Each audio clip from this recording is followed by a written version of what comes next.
മഞ്ജുവും ഭയങ്കര ഇമ്പ്രൂവ്മെൻ്റ് ഉണ്ടെന്നാണ് മഞ്ജു പറഞ്ഞത്. എന്നെ ഭയങ്കരമായിട്ട് ആദ്യമായിട്ട് ഒരു സിനിമ കുറച്ച് ദിവസം ഹോണ്ട് ചെയ്തത് നായകനാണ്.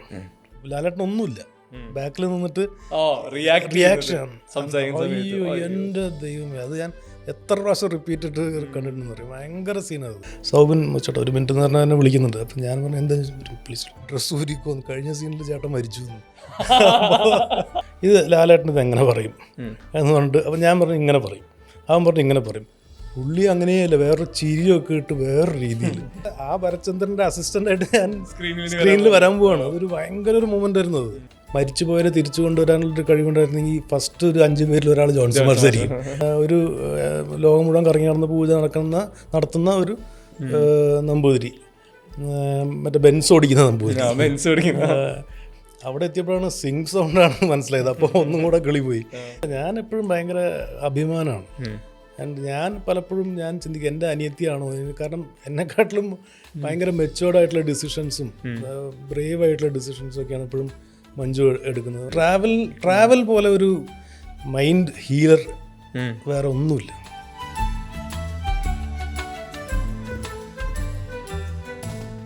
വെൽക്കം ചേട്ടാ. Thank you. കാസ്റ്റിംഗിൽ ഫ്രഷ്നെസ് എന്ന് പറയുന്നതിൽ 2 കാര്യമുണ്ട്. ഒന്ന്, നമ്മൾ മിസ് ചെയ്തൊരു ആക്ടർ സ്ക്രീനിൽ കാണുന്നത്. 2, നമ്മൾ ഒരിക്കലും ചിന്തിക്കാത്ത ഒരാളവിടെ വരുന്നതിലുള്ള രണ്ട് തരത്തിലാണ് ഇപ്പോഴും പ്രേക്ഷകർക്ക് ഒരു ക്യാരക്ടർ കാണുമ്പോഴുള്ള ഹൈ വരുന്നത്. അതിൽ ഈ പറഞ്ഞ ദീപാങ്കരൻ ഭയങ്കര രസമായിട്ട് സ്ക്രീനിൽ നിന്ന പോലെ തോന്നിയിരുന്നു. അതിലും ഈ കോംബോ വർക്ക് ചെയ്യുന്നത്, ഇപ്പോൾ അച്ഛൻ്റെ അടുത്തുള്ള ഒരു ചെറിയ രീതിയിലൊരു വിധേയത്വം, റെസ്പെക്റ്റ്, അത്ര തന്നെ റെസ്പെക്റ്റോട് കൂടിയിട്ട് തന്നെ ഈ പറഞ്ഞ പ്രഭേന്ദുവിൻ്റെ മുകളിൽ ചെറിയ ഡോമിനൻസ്, ഈ പറഞ്ഞ മീറ്ററുകളെല്ലാം കോൺവെർസേഷൻ കോമ്പിനേഷനിലെല്ലാം കൃത്യമായിട്ട് വർക്കൗട്ടായ പോലെ എനിക്ക് തോന്നിയിരുന്നു. ഈ സർവമായ ഡേ 1 ലൊക്കേഷനിൽ ഇത്രയും നാളെ ശേഷം അഭിനയിക്കാൻ വേണ്ടി ലൊക്കേഷനിൽ വരുന്നത് കൂടിയാണല്ലോ. എന്തായിരുന്നു ശരിക്കും ഡേ 1? ഞാൻ ആദ്യം തന്നെ അഖിലെന്നെ വിളിച്ചപ്പോൾ ഞാൻ പറഞ്ഞു എനിക്ക് ഒരു ടച്ചൊക്കെ വിട്ടിരിക്കുകയാണ്, ചീത്തൊന്നും പറയുന്നു. ചേട്ടൻ വന്ന് നിന്നാൽ മതി എന്ന് പറഞ്ഞു. അപ്പോൾ ഞാൻ മാനസികമായിട്ട് ആകെ ഒരു നമ്പൂതിരി ഭാഷ എങ്ങനെ പറയാമെന്ന് മാത്രമേ ഞാൻ ചിന്തിച്ചിട്ടുണ്ടായിരുന്നുള്ളൂ. ബാക്കി ലൊക്കേഷനിൽ എത്തിയപ്പോഴാണ് അഖിൽ കംപ്ലീറ്റ് എല്ലാം എക്സ്പ്ലെയിൻ ചെയ്തു തന്നു. അവിടെ എത്തിയപ്പോഴാണ് സിംഗ് സൗണ്ടാണ് മനസ്സിലായത്. അപ്പോൾ ഒന്നും കൂടെ കിളി പോയി. ഞാൻ ഇതുവരെ അത് ചെയ്തിട്ടില്ലായിരുന്നു. ഞാൻ പിന്നെ എന്തെങ്കിലും ഉണ്ടെങ്കിൽ ഡബ്ബിങ്ങിൽ അഡ്ജസ്റ്റ് ചെയ്യാലോ എന്നൊക്കെ വിചാരിച്ച് ഒക്കെ ഇരിക്കുകയായിരുന്നു. പക്ഷേ സിംഗ് സൗണ്ടാണെന്ന് പറഞ്ഞപ്പോൾ ഞാൻ പിന്നെ അഖിൽ വന്ന് കാരവനിൽ വന്ന് നല്ല റിലാക്സ് ചെയ്യിപ്പിച്ച് ഒരു കുഴപ്പമില്ല, ഈസിയാക്കി. ഫസ്റ്റ് ദിവസം എനിക്ക് ആ ഒരു അമ്പലത്തിൽ നിന്ന് ഇറങ്ങി വരുന്ന അജുവായിട്ടുള്ളൊരു കോംബോ ആയിരുന്നു. അത് കഴിഞ്ഞപ്പോൾ തന്നെ കുഴപ്പമില്ലായിരുന്നു. പിന്നെ കുറേ ദിവസം ഗ്യാപ്പ് വന്നിട്ട് ഇപ്പോൾ സിനിമയിൽ ആദ്യം കാണിക്കുന്ന മറ്റേ ഫോൺ വിളിച്ചിട്ട് അത് സിംഗിൾ ഷോട്ടായിരുന്നു. അതും ആകെ പണി കുറേ ടേക്ക് പോയി. പക്ഷേ അഖിൽ ഭയങ്കര കറക്റ്റായിട്ട് എക്സ്പ്ലെയിൻ ചെയ്തു എന്താ വേണ്ടതെന്ന് കൃത്യമായിട്ട് ചോദിച്ച് വാങ്ങുന്ന ഒരു ഡയറക്ടറാണ് അഖിൽ. ആ രീതിയിൽ കുറച്ചും കൂടെ കംഫർട്ടബിൾ ആവുന്നു. അതെ. അത് കൃത്യമായിട്ട് ആദ്യം കാരവനിൽ വന്ന് നമ്മളോട് സംസാരിച്ച് നമുക്കപ്പോൾ തന്നെ ഒന്ന് റാൽഫ് ഇപ്പോൾ ഈ ഇൻ്റർവ്യൂവിന് വിളിക്കുമ്പോൾ എന്താ വേണ്ട, കുടിക്കാൻ എന്താ വേണ്ട, അപ്പോൾ നമ്മൾ ആദ്യമേ ഒരു കംഫർട്ട് ലെവലിലേക്ക് എത്തി. അതുപോലെ തന്നെ ആദ്യം അഖിൽ വരും. എനിക്ക് തോന്നുന്നു അഖിൽ തന്നെയാണ് കുറച്ച് കഴിയുമ്പോൾ അസോസിയേറ്റിനെ വിടും. അസോസിയേറ്റ് വന്ന് എല്ലാം നമ്മൾ മൊത്തം ടീമായിട്ട് അങ്ങ് ജെല്ലാക്കി എടുത്തിട്ടാണ് ഷൂട്ടിംഗ് പ്രോസസ്സിൽ കയറുന്നത്. പിന്നെ ക്യാമറമാൻ ശരൺ അങ്ങനെ വളരെ കൂളായിട്ടുള്ള വളരെ കൂളാണ്. ഒരു ഇതുമില്ല, എപ്പോഴും ചിരിച്ചുകൊണ്ട്. അഖിലിൻ്റെ ടീമാണെങ്കിലും ബാക്കി സൗണ്ട് അനിൽ ഭായ് ആണെങ്കിലും എല്ലാവരും വളരെ പിന്നെ കാരവനിലേക്ക് പോകാണ്ടായി. അവിടെ തന്നെ എല്ലാവരും അവിടെ തന്നെ ഇരിക്കലായി. അങ്ങനത്തെ ഒരു വളരെ ഈസി സെറ്റായിരുന്നു. എനിക്ക് തോന്നിയിരുന്നു ഈ ഒരു കുറച്ച് ഗ്യാപ്പിന് ശേഷം ഒരു സിനിമയിൽ അഭിനയിച്ചു കഴിയുമ്പോൾ ഉറപ്പായിട്ട് റെസ്പോൺസ് എന്നുള്ളത് ഭയങ്കര സ്ട്രോങ് ആണ്. ക്രേവിങ് ഉണ്ടാവുമല്ലോ ഇത് കേൾക്കാൻ വേണ്ടിയിട്ട്. അത്തരത്തിൽ റെസ്പോൺസ് ഇങ്ങനെ ഒരു ഫസ്റ്റ് ഷോ ഒക്കെ കഴിഞ്ഞ് എന്താ ആദ്യം കേൾക്കുന്നത്, ഇതിലൊരു സാറ്റിസ്ഫാക്ഷൻ കിട്ടുന്ന ഭയങ്കര ഹാപ്പി ആവുന്ന ഒരു റെസ്പോൺസ് എന്തായിരുന്നു ആ മൊമെന്റ് ശരിക്കും എങ്ങനെയാണ്? ഞാൻ സത്യം പറഞ്ഞാൽ 4 സീൻ അത്രേ ഉള്ളൂ. പക്ഷേ വന്നു പോകുന്ന അപ്പം ഞാൻ എൻ്റെ ഫ്രണ്ട്സിനോടൊക്കെ അവർ കാണാൻ പോകുമ്പോൾ കണ്ണ് ചിമ്മാതെ നോക്കിക്കോണം, കണ്ണ് ചിമ്മിയാൽ ചിലപ്പോൾ എന്നെ മിസ്സാവും എന്നൊക്കെ ഞാൻ വെറുതെ പറയാറുണ്ട്. അവർ വന്ന് പുറത്തിറങ്ങിയിട്ടാണ് നീ എന്ത് പറഞ്ഞത്, നിനക്ക് ഉഗ്രം ക്യാരക്ടറാണല്ലോ എന്ന് പറയുമ്പോൾ ഞാൻ ഇത്രയും എക്സ്പെക്റ്റ് ചെയ്തിരുന്നില്ല. എന്നിട്ട് ഞാൻ ഫാമിലിയായിട്ട് സിനിമയ്ക്ക് പോയി. അപ്പോഴാണ് ആകെ ഇത്രയേ ഉള്ളെങ്കിലും ത്രൂ ഔട്ട് ഉള്ള പോലെയാണ് ആ ക്യാരക്ടർ. അത് പ്ലേസ്മെന്റ് അങ്ങനെയായിരുന്നു. അത് ഞാൻ ഇല്ലാത്ത ഭാഗത്തും ബാക്കിയുള്ളവർ ഇയാളെക്കുറിച്ച് പറയുന്നുണ്ട്. അങ്ങനെ ഒരു കണ്ടപ്പോൾ എനിക്ക് ഭയങ്കര സന്തോഷം തോന്നി. അതിൽ തന്നെ മഞ്ജുവിന്റെ റെസ്പോൺസ് ഭയങ്കര സ്പെഷ്യൽ ആയിരുന്നു. മഞ്ജു മൂവാറ്റുപുഴയിലാണ് പോയി കണ്ടത് പടം. മഞ്ജുവും ഭയങ്കര ഇമ്പ്രൂവ്മെന്റ് ഉണ്ടെന്നാണ് മഞ്ജു പറഞ്ഞത്. ഈ ക്യാരക്ടറിനെ ബ്രീഫ് ചെയ്യുന്ന എനിക്ക് തോന്നുന്നു ഇപ്പോൾ നമ്മൾ ചുമ്മാ ആലോചിക്കുകയാണെങ്കിലും ഭയങ്കര ക്യാച്ച് ആണല്ലോ. ഈ പുറത്തൊക്കെ പോയി പൂജ ചെയ്യുന്ന ഭയങ്കര റിച്ച് ആയിട്ടുള്ള ഒരു നമ്പൂതിരി. ഇയാൾ ഈ തിരക്ക് കാരണം എയർപോർട്ടിൻ്റെ അടുത്ത് ഫ്ലാറ്റ് വാങ്ങുന്നു. ഭയങ്കര പോഷ് ലൈഫ്. ഇയാളൊരു പാക്കേജാണ് ശരിക്കും ആ വീട്ടിൽ കാണുമ്പോൾ തന്നെ. അത്തരം ഈ പറഞ്ഞ പോലെ ഇപ്പോൾ ഒരു ക്യാരക്ടറിന് ഇഷ്ടപ്പെടുന്ന അല്ലെങ്കിൽ സിനിമയുടെ കഥ വയ്ക്കുന്നതിലൊക്കെ ഇത്തരം ബ്രീഫുകൾ അല്ലെങ്കിൽ ഒന്ന് ആലോചിക്കുമ്പോൾ ഹുക്ക് ചെയ്യുന്ന ഇത്തരം ബാക്ക് സ്റ്റോറീസ് ഇതൊക്കെ ഭയങ്കര ഈ പറഞ്ഞ ഓക്കേക്ക് അല്ലെങ്കിൽ ഒരു അഗ്രി ചെയ്യുന്നതിന് മുന്നേ ഉള്ളൊരു ഫ്യൂവലായി മാറുന്നില്ല ശരിക്കും. ഇത് അഖിലനോട് ഇത് തന്നെ പറഞ്ഞത്. ഈ ബ്രീഫ് ഈ ക്യാരക്ടർ എന്താണെന്ന് ചോദിച്ചാൽ ഇതന്നെ ഈ ക്യാരക്ടർ എങ്ങനെയാണ് ഒരു ലോകം മുഴുവൻ കറങ്ങി നടന്ന് പൂജ നടത്തുന്ന ഒരു നമ്പൂതിരി, മറ്റേ ബെൻസ് ഓടിക്കുന്ന നമ്പൂതിരി, പിന്നെ എയർപോർട്ടിനടുത്ത് ഫ്ലാറ്റ് എടുത്തിട്ട് ട്രാവലിങ്ങിന് എളുപ്പത്തിന് അങ്ങനത്തെ ഒരാൾ. കുടുംബത്തിൽ 2 പേർക്കേ ഉള്ളൂ നിവിനോടൊരു അടുപ്പം. ഒന്ന് ജനാർദ്ദൻ ചേട്ടനും ഒന്ന് ഞാനും. അവരോട് 2 പേരും മാത്രമേ പുള്ളിക്ക് അടുപ്പമുള്ളൂ ആ ഫാമിലിയിൽ. അച്ഛനോട്ട് അടുപ്പമില്ല. ഇതൊക്കെയാണ് ഒരു മെയിൻ ബ്രീഫ് എന്നോട് എനിക്ക് തന്നത്. ഈ നേരത്തെ ഞാൻ എനിക്ക് തോന്നുന്നു ഇൻ്റർവ്യൂവിന് മുന്നേ സംസാരിച്ച സമയത്ത് ഞാൻ ഏറ്റവും കൂടുതൽ ക്യൂരിയസ് ആയിട്ട് നിങ്ങളുടെ അടുത്ത് ചോദിച്ചത് നിങ്ങൾ ഇൻഫ്ലുവൻസ് ചെയ്ത സിനിമകളും പാട്ടുകൾ എന്താണെന്നുള്ളതാണ്. പലപ്പോഴും പറയുമല്ലോ ഇപ്പോൾ എൻ്റെ സിനിമ ലിസ്റ്റ് അല്ലെങ്കിൽ സിനിമ ടേസ്റ്റ് ഞാൻ ഷെയർ ചെയ്യില്ല, ഞാൻ ആരാണെന്ന് മനസ്സിലാവണമെങ്കിൽ ചിലപ്പോൾ ഇത് കണ്ടാൽ മതിയായിരിക്കും, അല്ലെങ്കിൽ പാട്ടുകൾ ഷെയർ ചെയ്യത്തില്ല, ഞാൻ കേൾക്കുന്ന പാട്ടുകളിൽ എൻ്റെ ക്യാരക്ടർ ഉണ്ടാവും എന്നൊക്കെയുള്ള രീതിയിൽ. ആ രീതിയിൽ ഇഷ്ടപ്പെട്ട സിനിമകൾ എനിക്ക് അതിന് സംസാരിക്കാൻ തോന്നുന്നു. ഈ എപ്പോഴും ഒരു ആർട്ടിസ്റ്റിനെ അയാളെ ഡിഫൈൻ ചെയ്യാനായിട്ട് അയാളുടെ ആർട്ട് നമ്മളെപ്പോഴും ഉപയോഗിക്കും. ആ രീതിയിലൊരു സിനിമ കാണുന്ന സിനിമയിൽ ക്രേസ് ഉള്ള സിനിഫയിലെ ഒരാളെ ഡിഫൈൻ ചെയ്യാൻ ആൾ കാണുന്ന സിനിമകളായിരിക്കും, അല്ലെങ്കിൽ ആളെ ഇൻഫ്ലുവൻസ് ചെയ്ത സിനിമകൾ ഇതൊക്കെയാണ് ഇയാളെ ഇൻഫ്ലുവൻസ് ചെയ്ത സിനിമകൾ എന്നൊരു തോട്ട് എപ്പോഴും നമ്മുടെ വരുമല്ലോ. എന്താ ശരിക്കും ഇപ്പോൾ ഈ പറഞ്ഞൊരു 5 പടങ്ങൾ സംസാരിക്കുകയാണെങ്കിൽ ആദ്യം പെട്ടെന്നൊറ്റ തോട്ടിൽ ഫസ്റ്റ് വരുന്ന സിനിമ ഏതായിരിക്കും അത്രയും ലൈഫിൽ ഇൻഫ്ലുവൻസ് ചെയ്ത? അതൊരു ചിലപ്പോൾ തിയേറ്റർ മൊമെൻ്റ് ആയിരിക്കാം. എന്തൊരു സിനിമ പാരഡൈസ് മൊമെൻറ്റിൽ പറയാവുന്ന സിനിമകൾ? എന്നെ ഭയങ്കരമായിട്ട് ആദ്യമായിട്ട് ഒരു സിനിമ കുറച്ച് ദിവസം ഹോണ്ട് ചെയ്തത് നായകനാണ്. ഫസ്റ്റ് പടം അത് ആ പെർഫോമൻസ് വൈസ് മേക്കിംഗ് വൈസ് പിന്നെ അങ്ങനെ ഒരാൾ ആക്ച്വലി ഉണ്ടായിരുന്നു എന്നൊക്കെ ഇങ്ങനെ കുട്ടിക്കാലം വരുന്ന ഭയങ്കര ഒരു ഇതായിരുന്നു. അത് ഒരു പടം. പിന്നെ ഇരുവറിൻ്റെ കൂടെ തന്നെ കുരുതിപ്പുനലുണ്ട്. രണ്ടും എനിക്ക് ആ ഒരു രണ്ടും പെർഫോമൻസസ് വൈസ് ഭയങ്കര, ലാലേട്ടൻ്റെയും പ്രകാശ് രാജിൻ്റെയും അതേമാതിരി കമലഹാസൻ അവരുടെ, അത് അടുത്തൊരു പടമാണ്. മൂന്നാമത് ബ്രഹ്മയുഗം ഞാൻ ഇവിടെ തിയേറ്ററിൽ കണ്ടത്. എനിക്ക് നമ്മളെ മുകളിൽ ഇവർ മറ്റേ കുടിക്കുന്ന സാധനമൊക്കെ എടുക്കാൻ അതിൻ്റെയൊക്കെ മണം വരെ കിട്ടുന്നുണ്ടോ എന്ന് എനിക്ക് സംശയം തോന്നി. അത്രയും ബ്യൂട്ടിഫുൾ ആയിരുന്നു മൂവി. എനിക്ക് ഭയങ്കര ഇഷ്ടമുള്ളൊരു മൂവിയാണ്. അതേമാതിരി ഇവരുടെ പെർഫോമൻസ് 3 പേരുടെയും. പിന്നെ കിലുക്കം ഒരു കംപ്ലീറ്റ് ഒരു മൂവിയാണ്. ഞാൻ ചില സിനിമകൾ തീരരുതേ എന്ന് നമ്മൾ ആഗ്രഹിക്കും, ഇനിയും കുറച്ച് നേരം കൂടെ ഉണ്ടായിരുന്നെങ്കിലും. അങ്ങനത്തെ ഒരു ശരിക്കും എൻജോയ്. അന്ന് ആ സമയത്തൊക്കെ നമ്മൾ തിയേറ്ററിൽ പോകുമ്പോൾ പടം തുടങ്ങുന്നതിന് മുമ്പ് ആ സിനിമയിൽ തന്നെ പാട്ടുകളിടും, തിയേറ്ററിലിടും. അപ്പം തന്നെ നമുക്ക് ആ പാട്ട് പിന്നെ സിനിമയിൽ അത് ഒന്നുകൂടെ കാണുമ്പോൾ അങ്ങോട്ട് ഹുക്കാവും അത്. പിന്നെ ഇൻസൈഡ് ഔട്ട് എന്നൊരു പടം, അത് എൻ്റെ മകള് വാശി പിടിച്ചിട്ട് ഞാൻ ഇങ്ങനെ ഒരു പടം ഉണ്ടെന്ന് പറഞ്ഞിട്ട് മകള് വാശി, ഞാൻ പറഞ്ഞു കാർട്ടൂണൊന്നും ഞാൻ നീ അമ്മയും കൊണ്ടുപോയി, ഇല്ല അച്ഛനും വാന്നൊക്കെ പറഞ്ഞ് നിർബന്ധിച്ച് അങ്ങനെ. പക്ഷേ കണ്ണ് തള്ളിപ്പോയി. അത് നമ്മുടെ മൈൻഡിലത്തെ ഓരോ ഇതുണ്ടല്ലോ ഇമോഷൻസ്, ആ ഇമോഷൻസാണ് ക്യാരക്ടേഴ്സ്. എന്തൊരു, അതിനുശേഷം ഞാൻ പിന്നെ ഇവളുടെ കൂടെ കണ്ടിന്യൂസ് ഇങ്ങനത്തെ അനിമേറ്റഡ് മൂവീസ് കാണാൻ തുടങ്ങി. ഉഗ്രനായിരുന്നു. അങ്ങനത്തെ കുറേ സിനിമകൾ ഞാൻ പിന്നെ അങ്ങനത്തെ ഒരു ഇത് ഞാൻ എക്സ്പ്ലോർ ചെയ്തിട്ടേ ഉണ്ടായിരുന്നില്ല. ഇങ്ങനെ കുട്ടികളുടെ ഇതൊക്കെ നമുക്ക് പറ്റിയതല്ല എന്നുള്ളൊരു ഇതായിരുന്നു. പക്ഷേ അതൊരു ഭയങ്കര ഐ ഓപ്പണറായിരുന്നു. ഇതൊക്കെയാണ്. അതല്ലെങ്കിൽ ഇപ്പോൾ ഈ ഇരുവർ പറയുന്ന സമയത്താണ്, നായകൻ പറയുന്ന സമയത്താണെങ്കിലും പിക്ക് ചെയ്ത് പറയുന്ന മൊമെൻറ്റുകളും സീക്വൻസുകളും ഉണ്ടാവുമല്ലോ. അപ്പോൾ എനിക്കിപ്പോൾ ഇരുവരിൽ ഉറപ്പായിട്ടും നമ്മൾ ഫസ്റ്റ് ഇയർ പറയുമ്പോഴേ മനസ്സിൽ വരുന്ന ഷോട്ടുകളിൽ ഒന്നാണ് ഈ കൈ ഉയർത്തുന്നത്.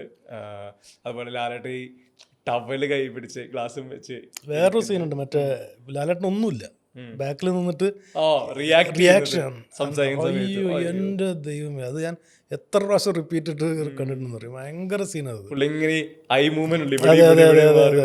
പുള്ളിക്ക് അഭിമാനമൊക്കെ വന്നിട്ട് ഭയങ്കര ആർട്ടിസ്റ്റ് വൈസ് ഉഗ്രനായിരുന്നു. നായകനിലും അതെ, നായകനിലും ഇഷ്ടം ആ മകളുടെ അടുത്തേക്ക് വരുന്ന ഒരു സീനൊക്കെ. അയ്യോ, തുടക്കത്തില് ഈ പേഴ്സണെ അടിച്ചിട്ട് കൊണ്ട് ഇട്ട് കഴിഞ്ഞിട്ടുള്ള ഇയാൾക്കൊന്നും കണക്ട് ആവുന്നില്ലല്ലോ. അയാള് അതിലോട്ട് ജെല്ലാവാനുള്ള ഒരു സമയം എടുക്കുന്ന ആ ചുറ്റികൊക്കെ എടുത്തിട്ടുള്ള ആ മഴയത്ത്. അതെ അതെ അയ്യോ, അത് ഫസ്റ്റ് എൻ്റെ മനസ്സിൽ ചെറുപ്പത്തിൽ കണ്ടത്. ആദ്യമായിട്ടൊരു പടം ഇങ്ങനെ ഹോണ്ട് ചെയ്തത് ആ പടമാണ്. ഇത് എനിക്ക് പറഞ്ഞപ്പോഴേ ഇപ്പം ലാലേട്ടൻ പറയുമ്പോൾ ഉറപ്പായിട്ടും ഈ ഹലോ വാണ്ടഡിലൊരു ക്യാമിയോ പോലെയാണ് ഇവിടെ. ഹലോയിൽ കൂടുതൽ കോമ്പിനേഷൻ ഉണ്ട്. രണ്ട് സൈഡിൽ നിൽക്കുന്ന ആളുകളാണ് നിങ്ങൾ രണ്ടുപേരും. ഫ്രിക്ഷൻ കണ്ടിന്യൂസ് ഉണ്ട്. എന്നാൽ എൻ്റർടൈൻമെൻറ്റ് വാല്യൂ എവിടെയും ലോസ് ആവുന്നില്ല. ഹലോ ശരിക്കും ഇങ്ങനെ റീകളക്ട് ചെയ്യുന്നത്. ഹലോ ആദ്യം എനിക്ക് മറ്റേ റാഫിക്ക ഗണേശേട്ടൻ്റെ വേഷമായിരുന്നു ആദ്യം പറഞ്ഞിരുന്നത്. ആ സമയത്ത് എനിക്ക് വേറെ ഏതോ ഒരു പടം എന്തോ ക്ലാഷ് വന്നു, അങ്ങനെ വന്നപ്പോഴാണ് ഈ വേഷത്തിലേക്ക് മാറ്റിയത്. ഹലോൻ്റെ എനിക്ക് ഒരു കോമഡി ഓർമ്മയുള്ളത്, സൗബിൻ അസിസ്റ്റൻ്റ് ആയിരുന്നു. അപ്പോൾ ഒരു ഭജന ഇരിക്കുന്നുണ്ട് എല്ലാവരും, വെള്ളയൊക്കെ ഇട്ടിട്ട് ഫുൾ ഫാമിലി. അപ്പോൾ എല്ലാവരും ഞങ്ങളിങ്ങനെ ഭജന. അപ്പോൾ സൗബിൻ വെച്ചോട്ടെ ഒരു മിനിറ്റ് എന്ന് പറഞ്ഞാൽ എന്നെ വിളിക്കുന്നുണ്ട്. അപ്പം ഞാൻ പറഞ്ഞു എന്താ പ്ലീസ് എന്താന്ന് പറഞ്ഞു. അങ്ങനെ എന്നെ പിടിച്ചോണ്ട് പോയി, ഡ്രസ്സ് ഊരിക്കോന്ന്. കഴിഞ്ഞ സീനിൽ ചേട്ടൻ മരിച്ചു എന്ന്. അത് കഴിഞ്ഞിട്ടുള്ള സീനിൽ ഞാൻ ഭജനരിക്കുക. അങ്ങനെ ഒരു ഇത് ഓർമ്മയുണ്ട് എനിക്ക്. ഈ അതിലാണെങ്കിലും ഇപ്പോൾ എന്താ ഇപ്പോൾ വാണ്ടഡിലാണെങ്കിലും ഹലോയിലാണ് വരുമ്പോൾ ഓൾറെഡി ഭയങ്കരമായിട്ട് ഹൈ കിട്ടിയ ഒരു പെർഫോമറിനെ ഇവരിലൊക്കെ ഇപ്പോൾ ഒരു സീക്വൻസ് പറയുമ്പോഴേ അവിടെ നിന്ന് നേരിട്ട് ഒരേ ഷോട്ടിൽ അല്ലെങ്കിൽ 1-to-1 ഡയലോഗ്സ് ഇയാളുടെ ചൂടാവണം.